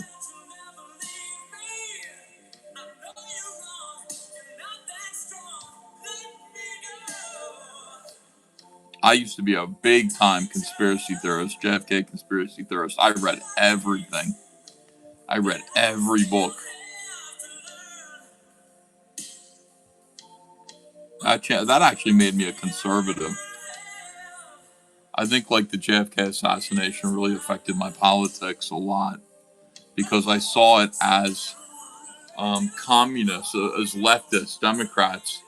I started to see communism and leftists as the real problem. Not only are they unhinged, but they'll cover, they invent elaborate stories to cover for communism when communism is clearly the cause of so much mental illness and leftism, progressivism. Lee Harvey Oswald thought he was smarter than everyone around him, but he was really just a piece of shit. And he killed the president. He did it by himself. And then communists who couldn't just deal with the fact that Lee was an agent of the Cold War and the president didn't die for civil rights or anything like that. He was just a victim of the Cold War. Invented an elaborate story about conspiracies and all this stuff to take the heat off of a communist, a piece of shit communist in the United States who did pull the trigger. And to place the blame on right-wingers or whoever else, all these other factions. But it was just a communist, guys. It's just a dirty, filthy communist, the last person that you'd expect. Unless you were a conservative. And you can see these disgusting pieces of shit roiling with violence on Twitter all day long. How could you not understand that it's Lee Harvey Oswald when you're on Twitter right now and you see the violent tendencies of the left? You can see that none of them would have a problem killing Trump. They'd be happy to do that. He was not a patsy. If he was a patsy, how did he know he was a patsy? It's ridiculous. He got arrested, and right away he's saying I'm a patsy. How would he know he's a patsy if he actually was a patsy? That doesn't make any sense either. He was a guy who read a lot of dime store crime novels. How does anybody use the word patsy? He said patsy because he read all that bullshit. He was reading dime store crime novels, and he thought it would be a cool thing to say. Normal people don't use the word patsy until Lee Harvey Oswald did.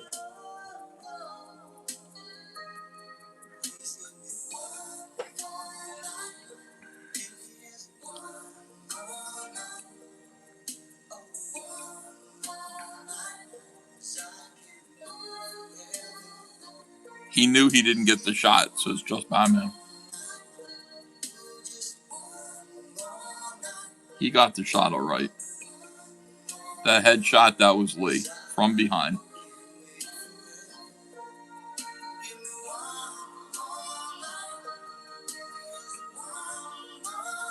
People they look at that video and they go, well, he jerks backwards, so that means the shot came from the front, right?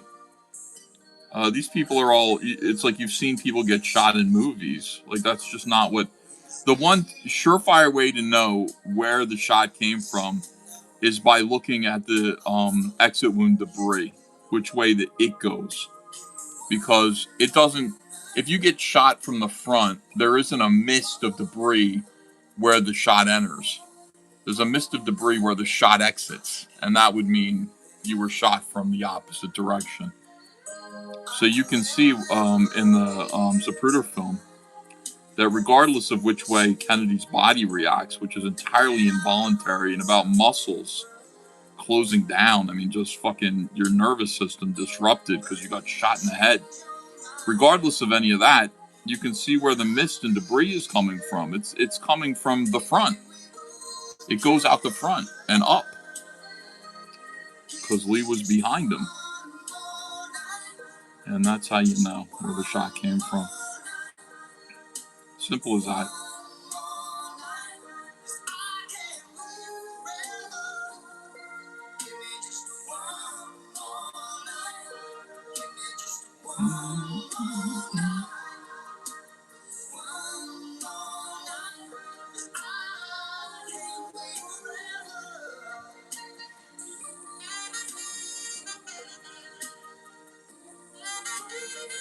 Who knew Ethan was a Fed? Oh, John Malin knew. I'm not a Fed.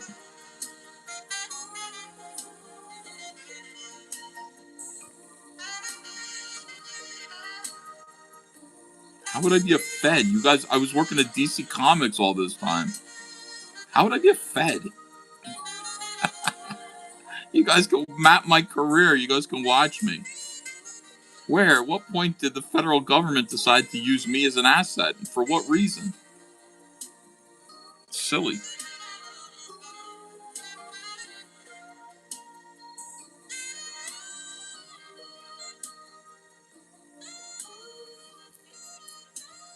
Working with, oh yeah, oh, I must have met Tom King. Yeah, Tom King did it. That's cool. That's a good theory. Tom King would be disgusted by that theory.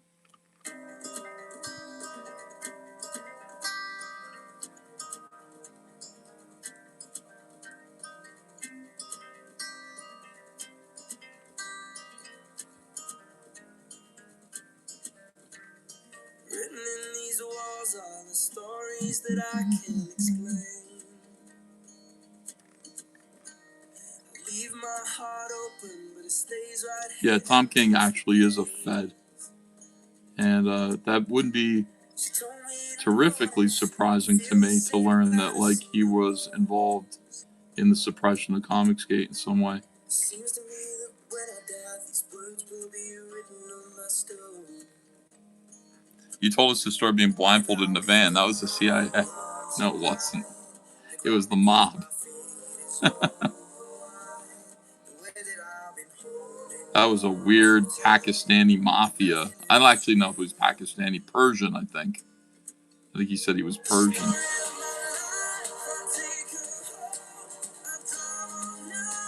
And he just wanted me to make neckties for him. Just a low-level scam.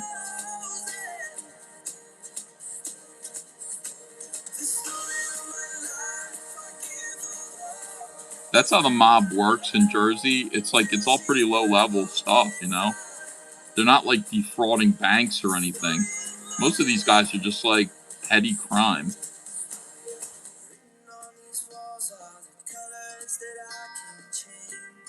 Trademark infringement. Leave my heart open, but it stays right here in its cage. I know that in the morning now, see us in the light upon the hill. Although I am broken, my heart is unchained still. And I'll be gone. Yeah. They're kicking over my caricature stand. No, they did come see me, Comicsgate Drama. I did tell that story. They did come and see me over my father, and I had no idea what was happening when they came. Your father's a great man. Tell him I said hello. I told my dad that story. He's like, oh.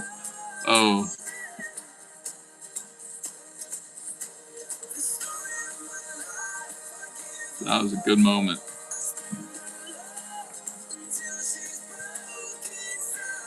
I had no idea my dad was involved with them.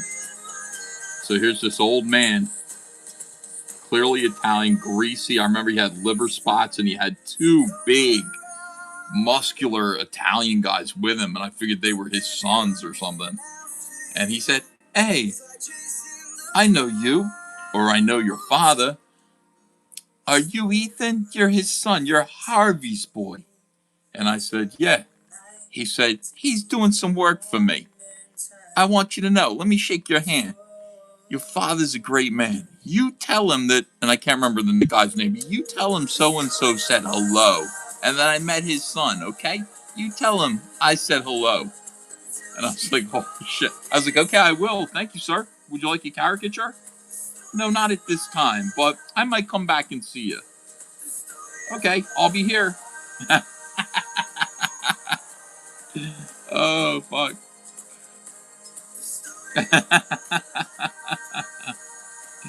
I'll never forget that. That was great. He was old. He wasn't like Tony Soprano. He looked more like Junior Soprano. But not goofy looking. Old Italian man. I have no idea who he was.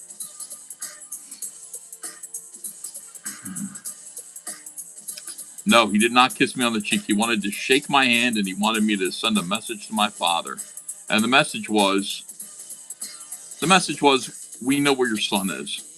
So if you're thinking about running out on us with the little business venture that we've got, I wouldn't advise it. We'll hurt your family. That was the message. My dad received that message.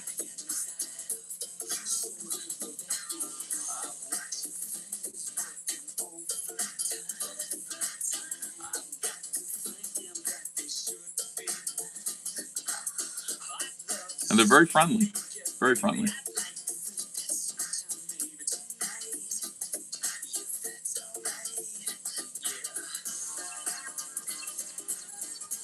Mm-hmm.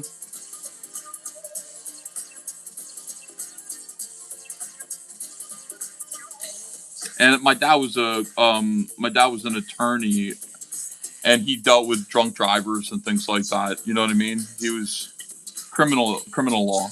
So for all I knew, this guy, when he said, your father's doing some work for me, I thought it was something like that, you know? What do you have, parking tickets or something? Like, okay, you know, good. I'll be right back.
And then Ethan drew him on his skateboard. Yeah.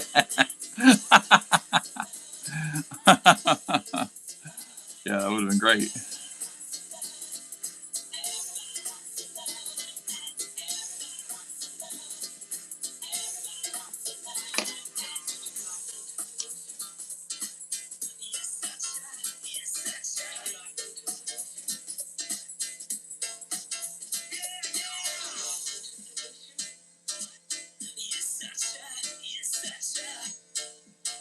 Would you like me to seduce you? It's the Frog Tony song.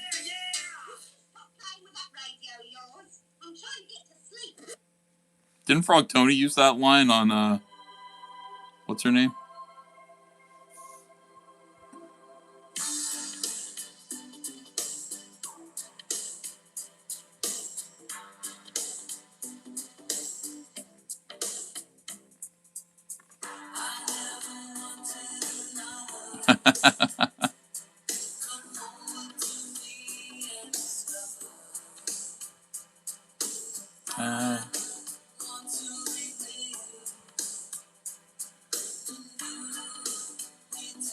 Peppermint Space Capsule.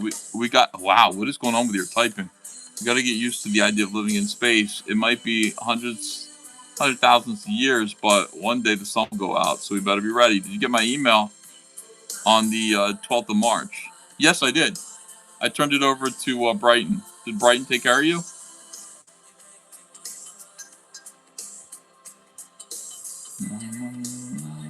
Guess not.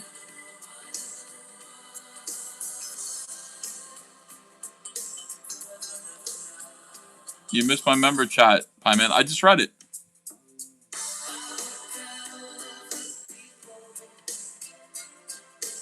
Doing it over.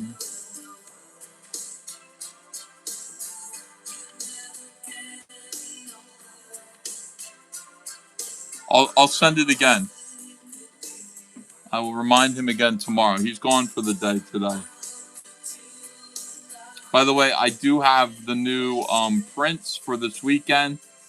This weekend there will be one big print printed at 100, and there will be 125 print. Both are from Blood Honey, and the 25 print looks so nice. They both look nice, but I will launch them tomorrow. I know people want advance notice about the 25 count prints. I haven't done a 10 count print, but I will. A lot of people angry with me about that. He said he's going to do a 10 count print. What an asshole, they say. Whoa, what did I do? I never know why. I do a 3 count. A limited numbered 3. Yeah, why not?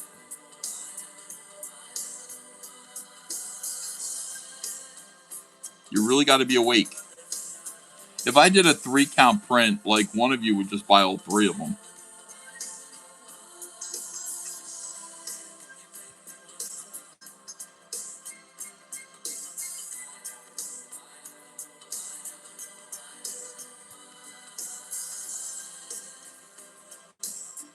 Maybe I'll do another 10. Maybe I'll do the 10 count.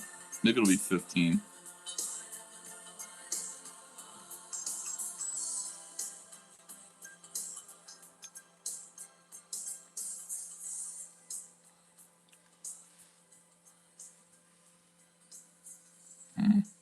No, it's the same price. I wouldn't charge $150 for them. They'd be $25 as usual.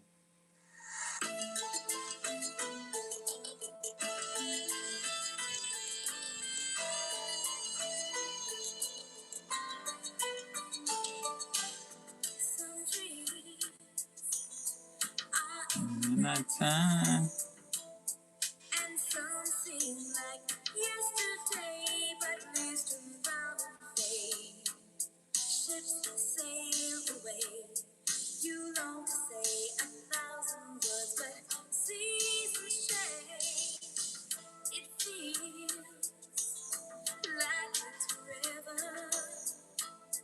No reason for emptiness, but time just runs away. No more day beckon. You dream again. It seems in vain when seasons change.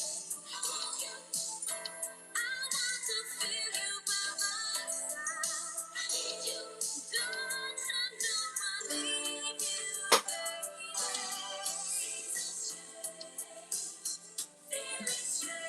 When's the next CG Live? I think tomorrow we'll do it. Tomorrow night.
Shane is doing a really good job at Trash Cast.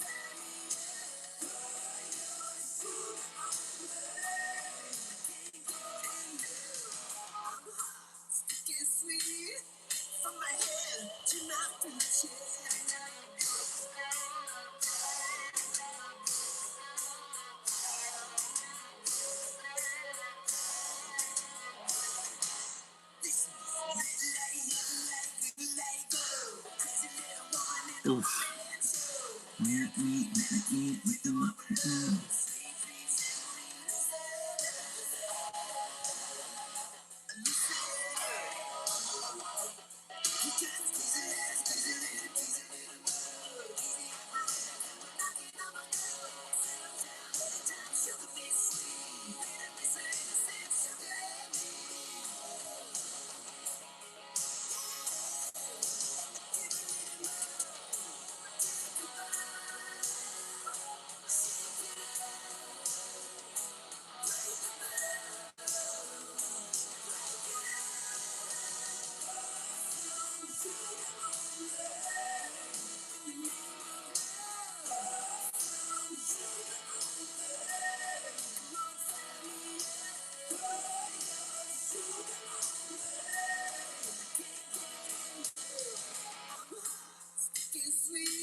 Force Booster says Shane's review of AlphaCore was better than yours.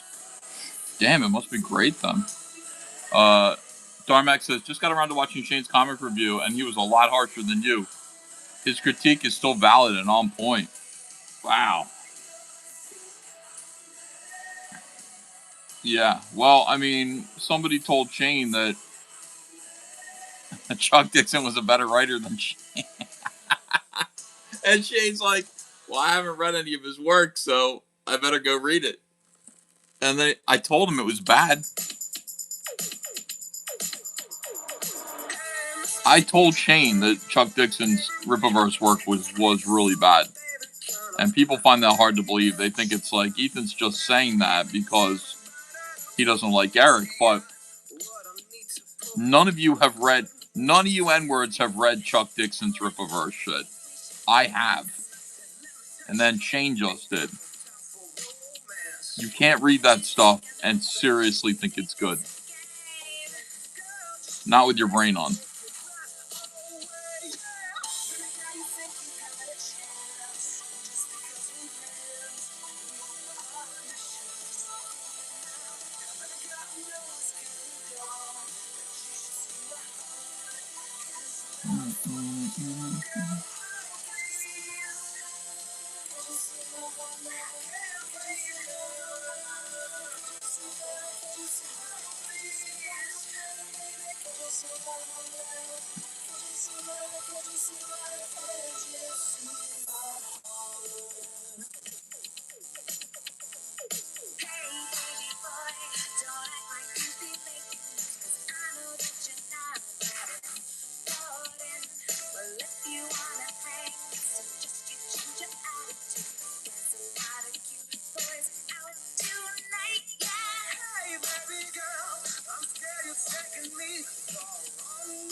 Mike ended up looking like a troll. Just because we dance to New Edition. So cool it, girl.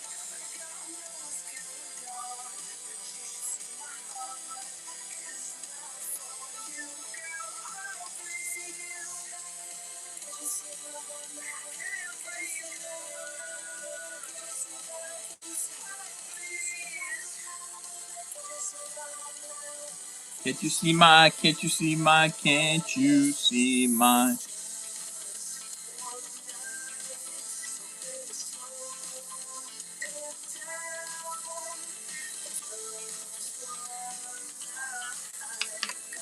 Cool it down. Jim 666, here's a little song that goes out to Frog Tony. Cover from the blues legend Sammy Williamson, the Nighthawks, 9 Below Zero. Let me put that on for you. And thank you, Grim Jim 666. Great to have you here. 5XL FM, Philadelphia. Let's see. Not for you, girl.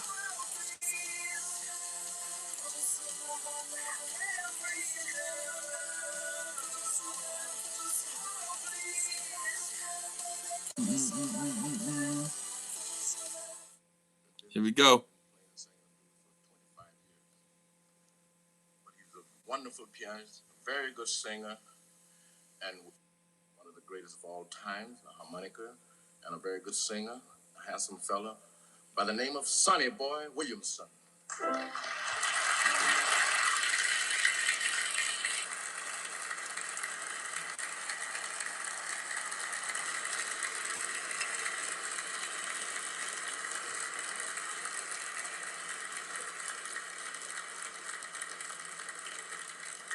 Crazy Cat says EBS was never silly enough to bring Mike Partika on a Rip-A-Brush review just so he could trash Cyberfrog. Yeah. I saw enough of Mike's reviews to realize they were a waste of time.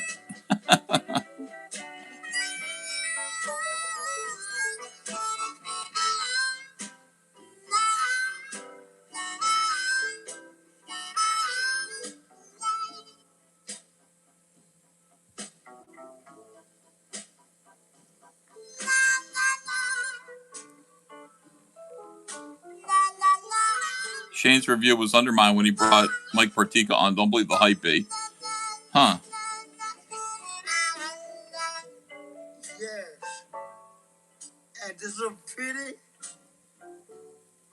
People ain't this a crying shame.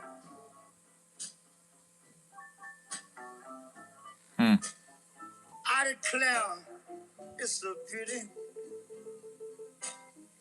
And God knows it's a crying shame. Yeah, I think Shane saw Mike's review.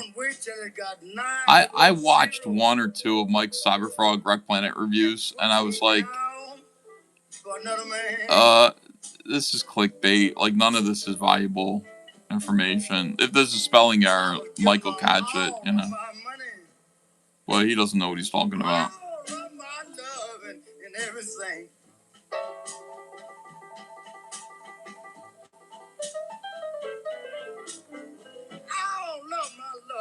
Mike Part Typo. And all my money and everything.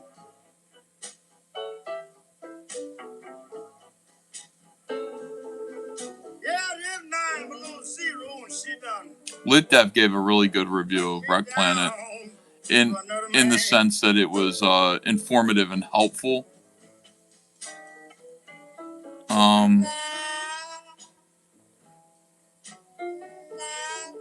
Vito and Dick did as well.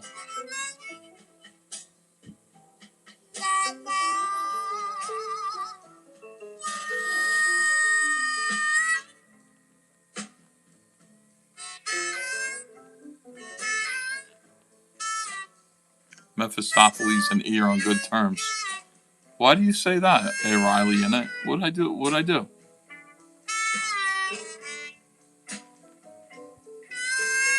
Some of you guys hate me. I don't even know why. What'd I do to you? You make me cry. 9 below zero. The little girl done put me down.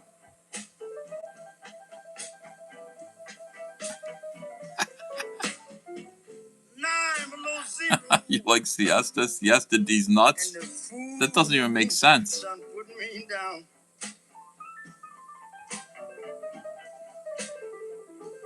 She knew I don't have nowhere to stay because she have messed up my last dime.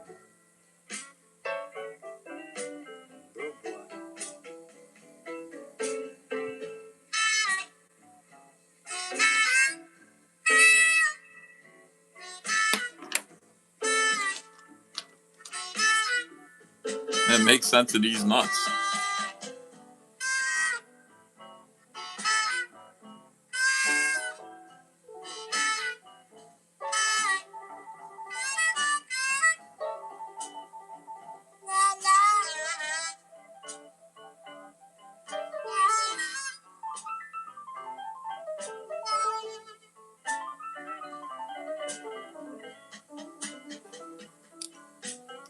Mike tried to defend Alphacore, but it fell flat. Just seemed like the dark of night. Hey, Rally in it, you like kombucha? Kombucha mouth on these nuts. I felt like it was dark of night.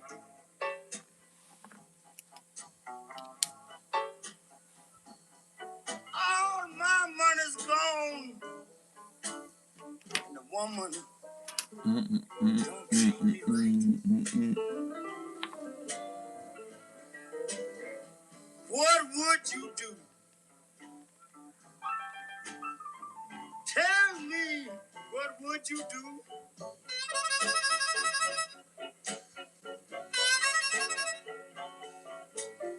What would you do? Do you enjoy Tell pudding? me, what would you do? Well, how about putting these nuts in your mouth? Stupid. It's 9 below Do you enjoy pudding? Well, how about putting these nuts in your mouth? That is not nice. You don't like it?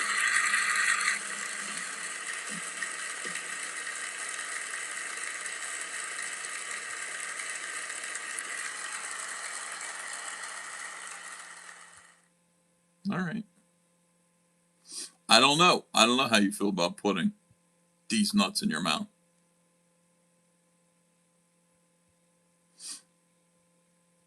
That's stupid.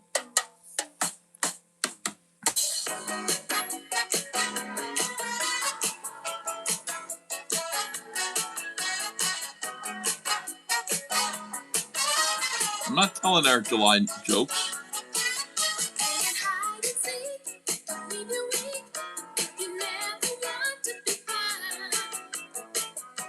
But I know Eric likes parodies. He likes to parody nuts in his face.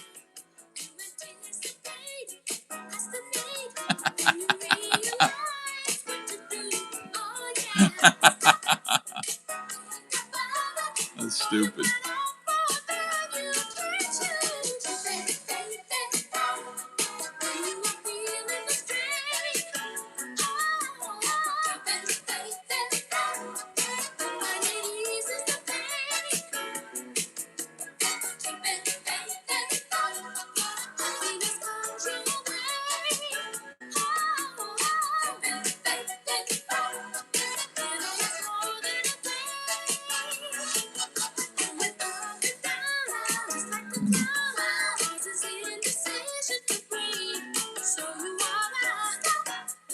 Where was it that Adam and Eve lived? What was it? What was the thing that?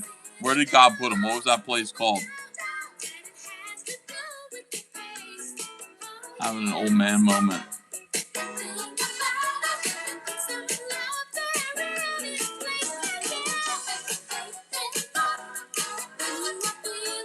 Jim 666 says eating these nuts. Eating these nuts. Yeah. Woo! Got him.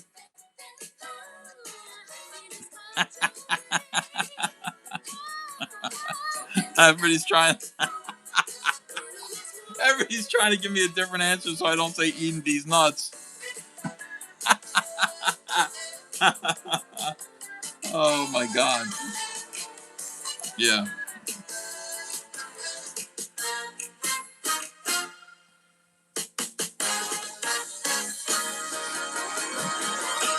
Grandpa Ethan laughing at his jokes. Yeah, I think I'm pretty funny.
Yeah.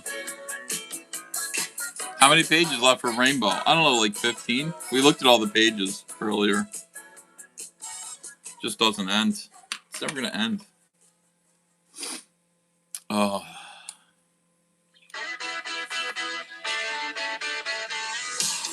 How do you say monkey in Spanish? What's the Spanish word for monkey?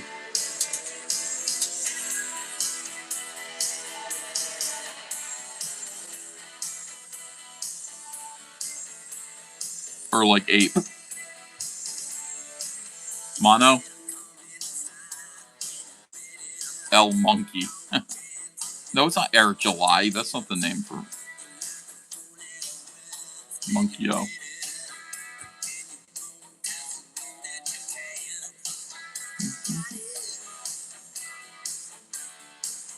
Moncanino. Mana Mono for monkey, says Massacola.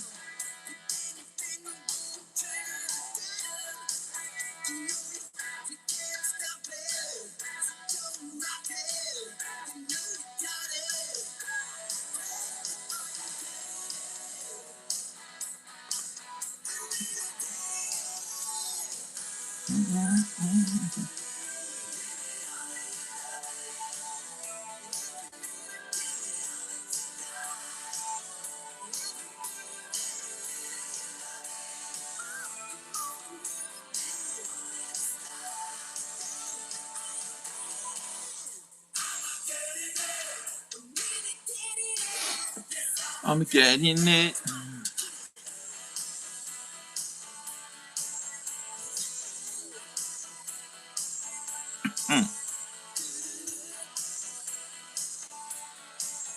Ethan is more shaped like an orangutan, says Massacola.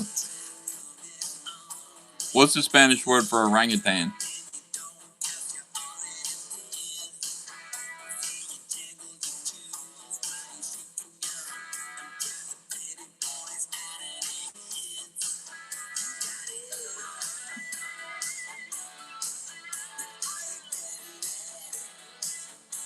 Sonny Boy Williamson, too, adopted that name because he was an escaped convict. Real name, Alec Rice Miller. Please play Whammer Jammer by Jay Giles Band. You got it, Harmonicaster.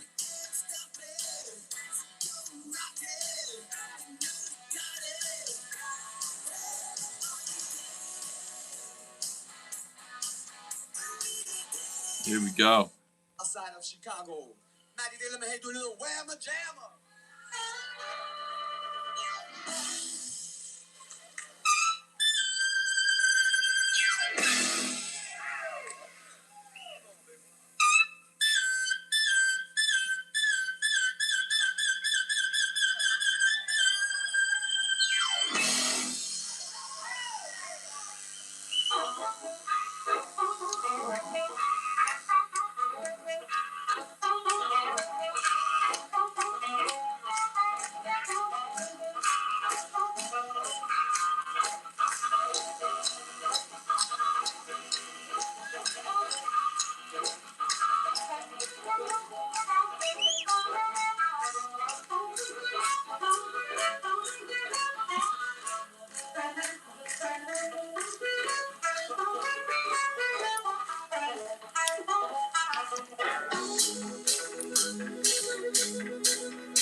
What's the Spanish word for like glove or gloves?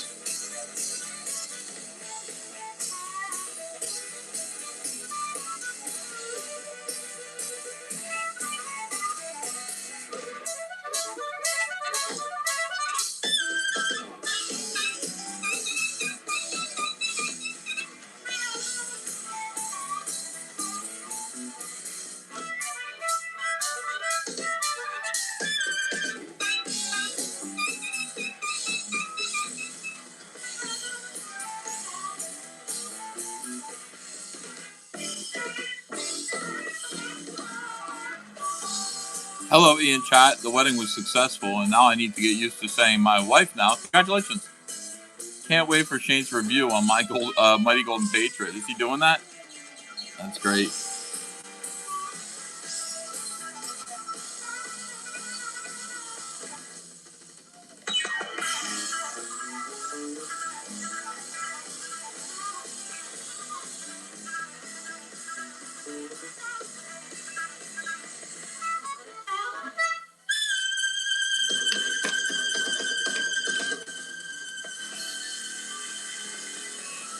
Welcome to married life. It's very nice. We got 5 out of 30 super chats and only 18 minutes to go. This is the worst that we've ever had. 5 out of 30 with only 18 minutes to go. That is the worst performance ever. I blame myself. I do blame myself for not trying harder.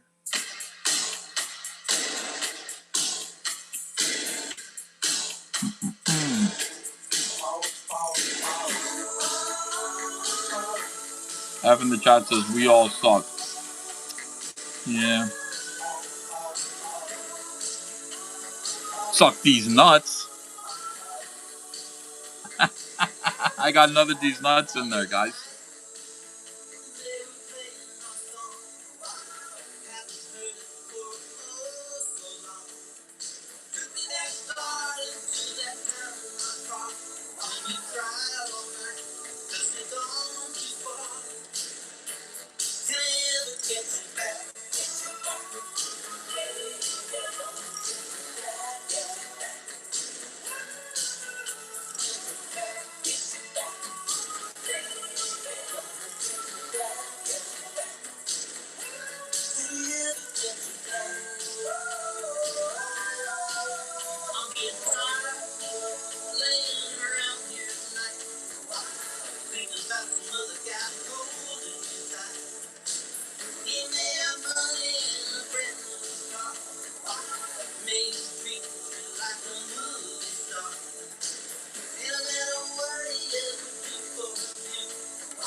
Wow.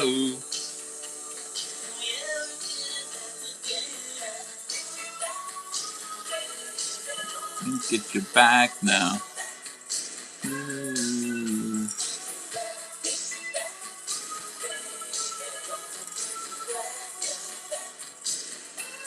Can I ever get you back?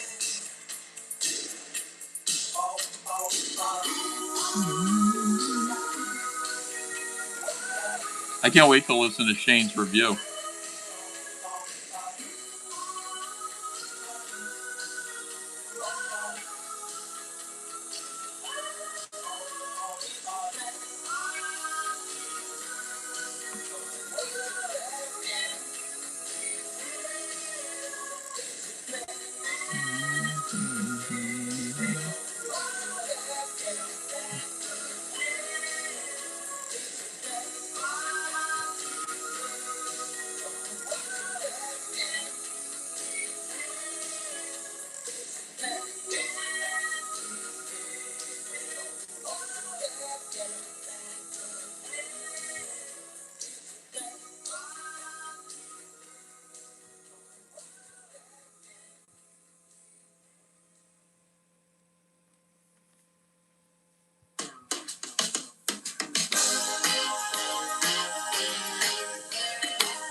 Grim Jim 666 says the radio has been kind of banging, to be frank.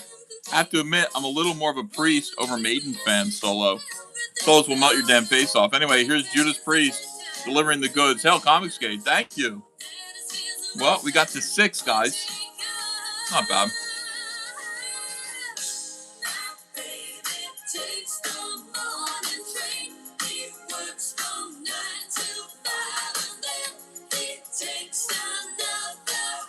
There we go. For Grim Jim 666, thank you.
Let me tell you the story about a pimp named Superhand and his fight against the world. world's most evil man. This pimp from the past whoops a mask to save the future from a group of super villains and their leader, Sex Juther. Now Juther was in jail for all sorts of crimes, and they claim he died in his cell by suicide. But Superhand knew if a Jew was telling a lie, which was 109% of the time. His files were redacted to keep his friends hidden, but Superhand sees their names with his X-ray vision. He found Sex Juther's base on a secret island and crashed that bitch's secret party uninvited. Superhand said, I knew your ass wasn't dead. Now I'm here to bitch slap you and your friends. First he bashed Noam Chomsky over the head with his book Manufacturing the Ache of Consent. Bill Gates shoved a needle in the Superhand's vein. Superhand said, nice try, but I'm immune to AIDS. Then he threw Bill Gates through 2 panes of glass and said, how'd you like that Windows update, dumbass? Superhand smacked the shit out the Dalai Lama. Then he laughed and said, now that's what I call good karma. Then Sex Juther said, your pimp hand might be enormous, but this fight ain't over yet. Now bitches, sing the chorus. Sex Juther, Sex Juther, he's the world's richest sex abuser. He's a genius, he's a really rich dick. He's the world's most evil super villain pimp. Sex Juther, Sex Juther, he's the world's richest sex abuser. He's a genius, he's a really rich dick. He's the world's most evil super villain pimp.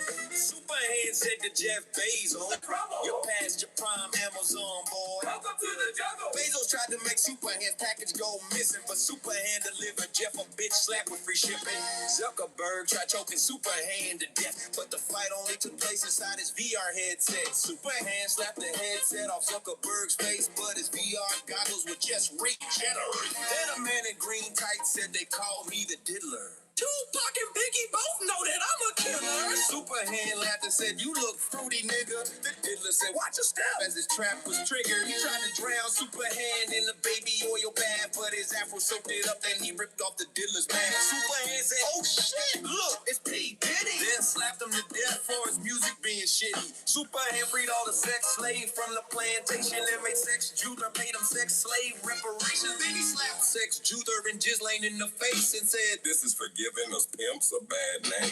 Sex Juther, Sex Juther, he's the world's richest sex abuser. He's a genius, he's a really rich dick. He's the world's most evil super villain pimp. Sex Juther, Sex Juther, he's the world's richest sex abuser. He's a genius, he's a really rich dick. He's the world's most evil super villain pimp.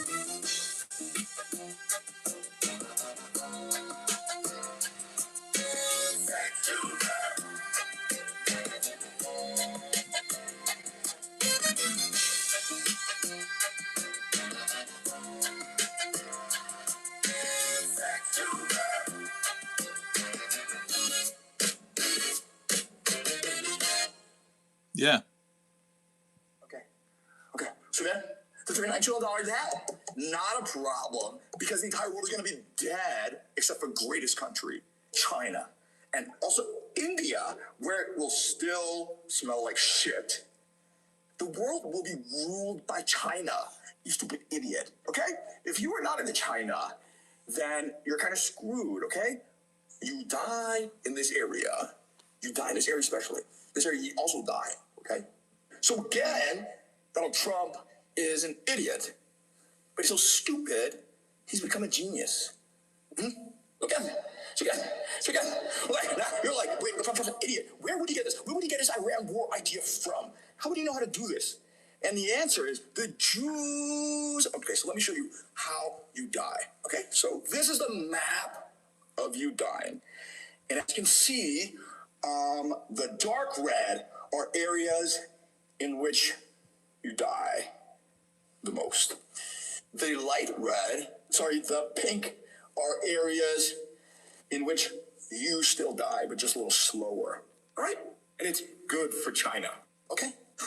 As you can see, this war can go on for the 10, 20 years till you all die. It's a very slow grind. But in the long term, China stands to benefit because Europe and America will become fertilizer. You all are totally fucked, okay? So now you should get ready to kiss your own ass goodbye. And again, before you all get killed in horrible death by fire, let me show you how you die, okay?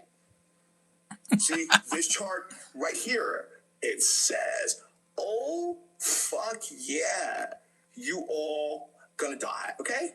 So now, you should get ready to kiss your ass goodbye, okay? World War III will end with you dying. The world will be ruled by China, you stupid idiot. Okay, okay, okay. So I will see you next lesson where we look at the Jews, okay?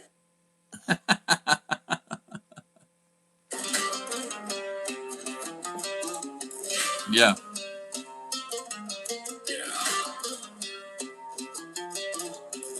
Check this out.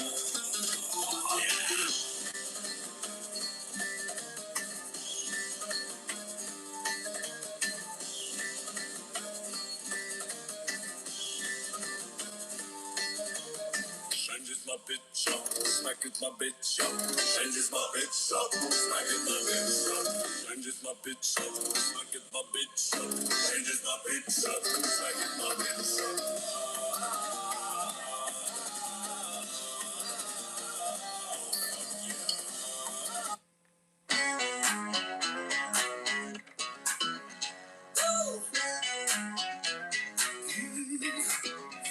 Got my check, well, all the cheer. Been busting my ass all damn year. Y'all gotta know that cash will feel great, but seeing those numbers brung up the hate. It was just three numbers with two behind the dot. Just 3.5, someone's gonna get shot. The IRS fucks me again, not enough to commit a sin, so I got what I could do with.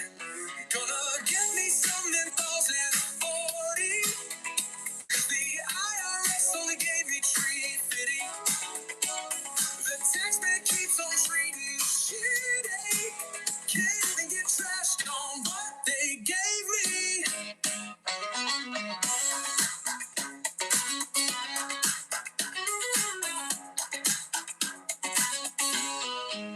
One whole long year for a slap in the face.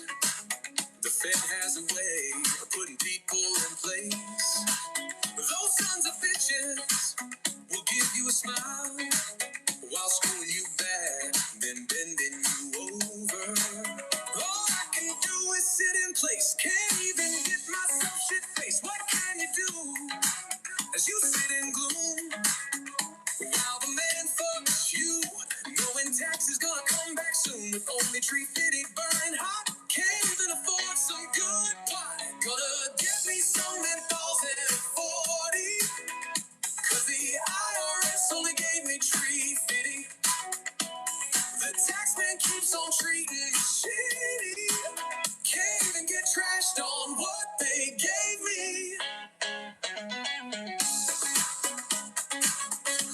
Yeah.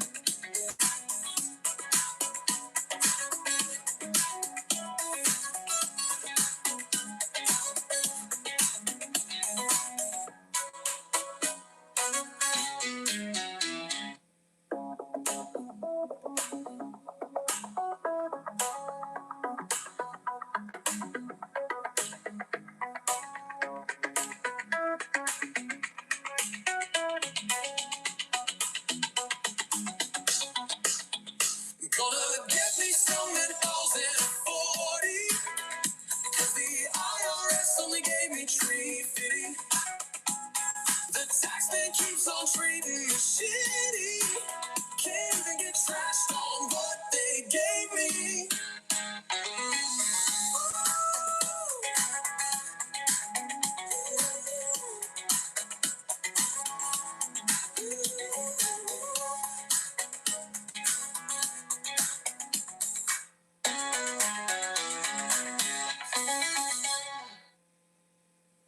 Yeah, you got to hit.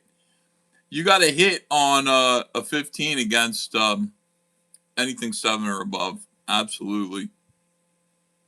Absolutely. Most places don't let you surrender, Ryan.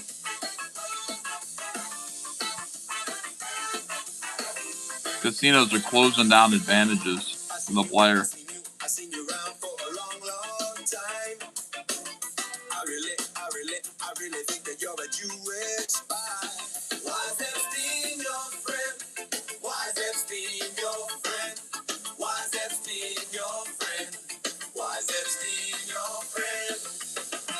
I seen you hanging out in the White House.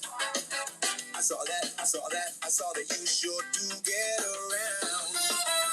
I read the list of all the deep state crimes. I see Jews in it every single time. Why is Epstein your friend? Why is Epstein your friend? Why is Epstein your friend? Why is Epstein your friend? The color of the vote don't matter to me. Because they all work for Israelis. They don't stop. Now they own the president. And you could see just how the money's spent.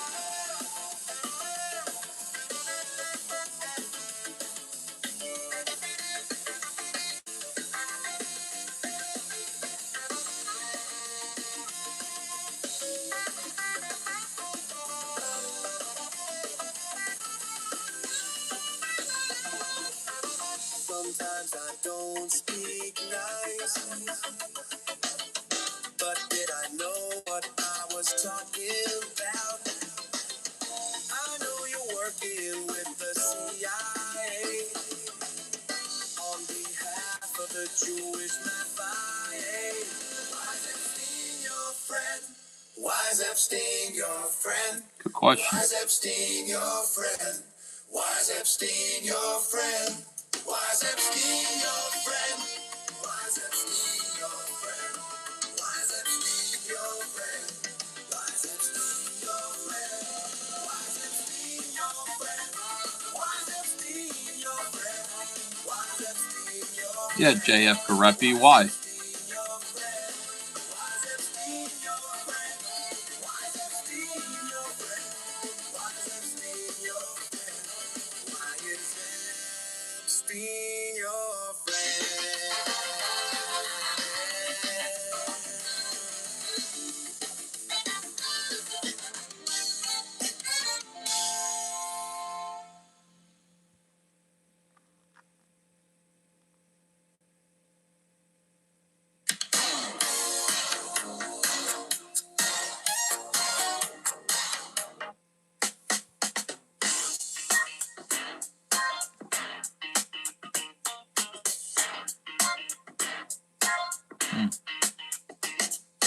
This ain't Burger King dish. You can't have it your way. You better sit your ass down and get the fuck out my face. This ain't Burger King dish. You can't have it your way. You better sit your ass down and get the fuck out my face. This show ain't running shit, but I tone it down. Before you take a Mac out of character and he start to clown. I don't care about no lips poking out on no ugly frown.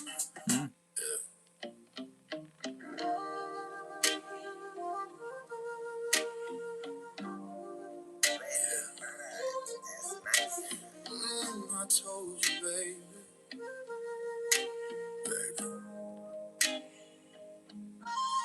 Don't play with fire unless you're ready to get burned.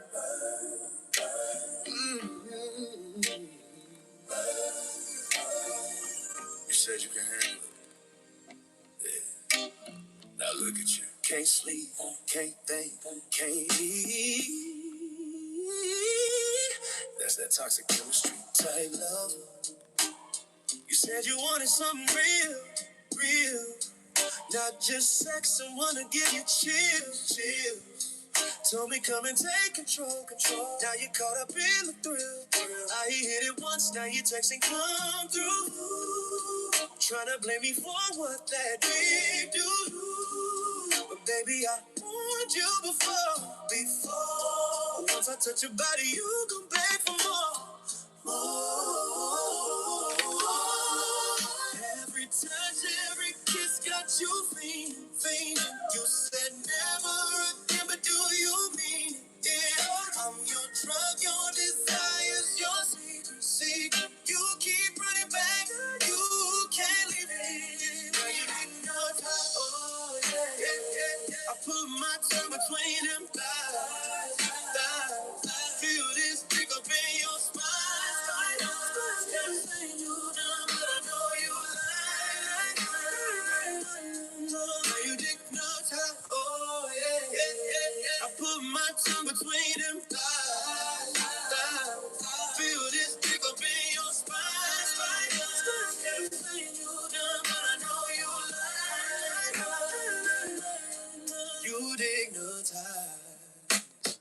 Now you showing up unannounced, saying, boy, I need that dig now. You addicted to the way I move. Got you acting out, breaking all the rules. Mama.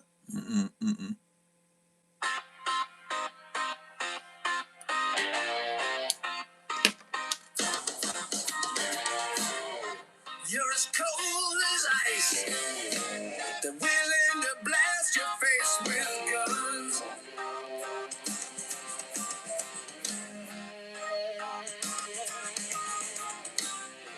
You're gonna pay the price. Come win a stupid prize, man. Seen it before, the liberals lost their minds.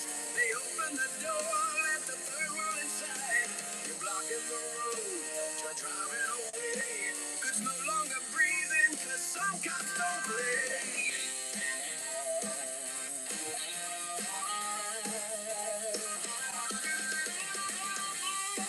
You'll be cold as ice. They're killing this bitch that tried to run.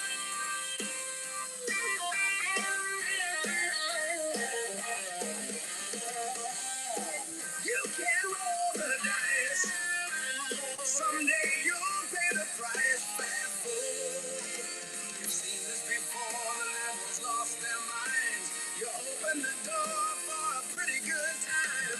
You're bringing a gun. You stand in their way. Get more than a beating, cause ice doesn't play.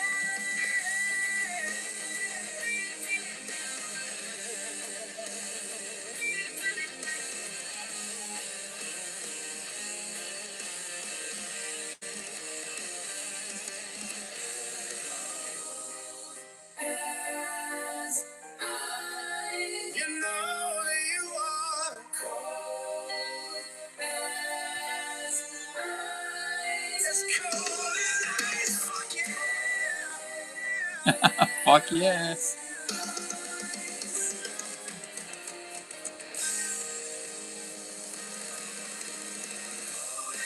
You're as cold as ice.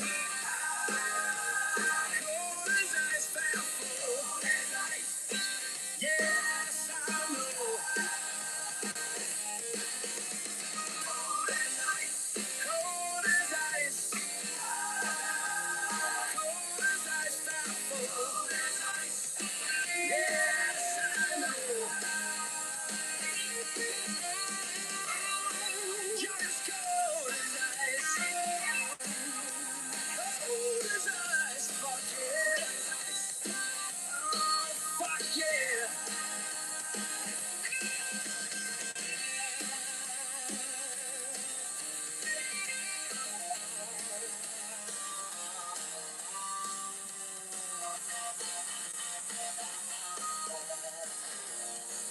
Okay, guys.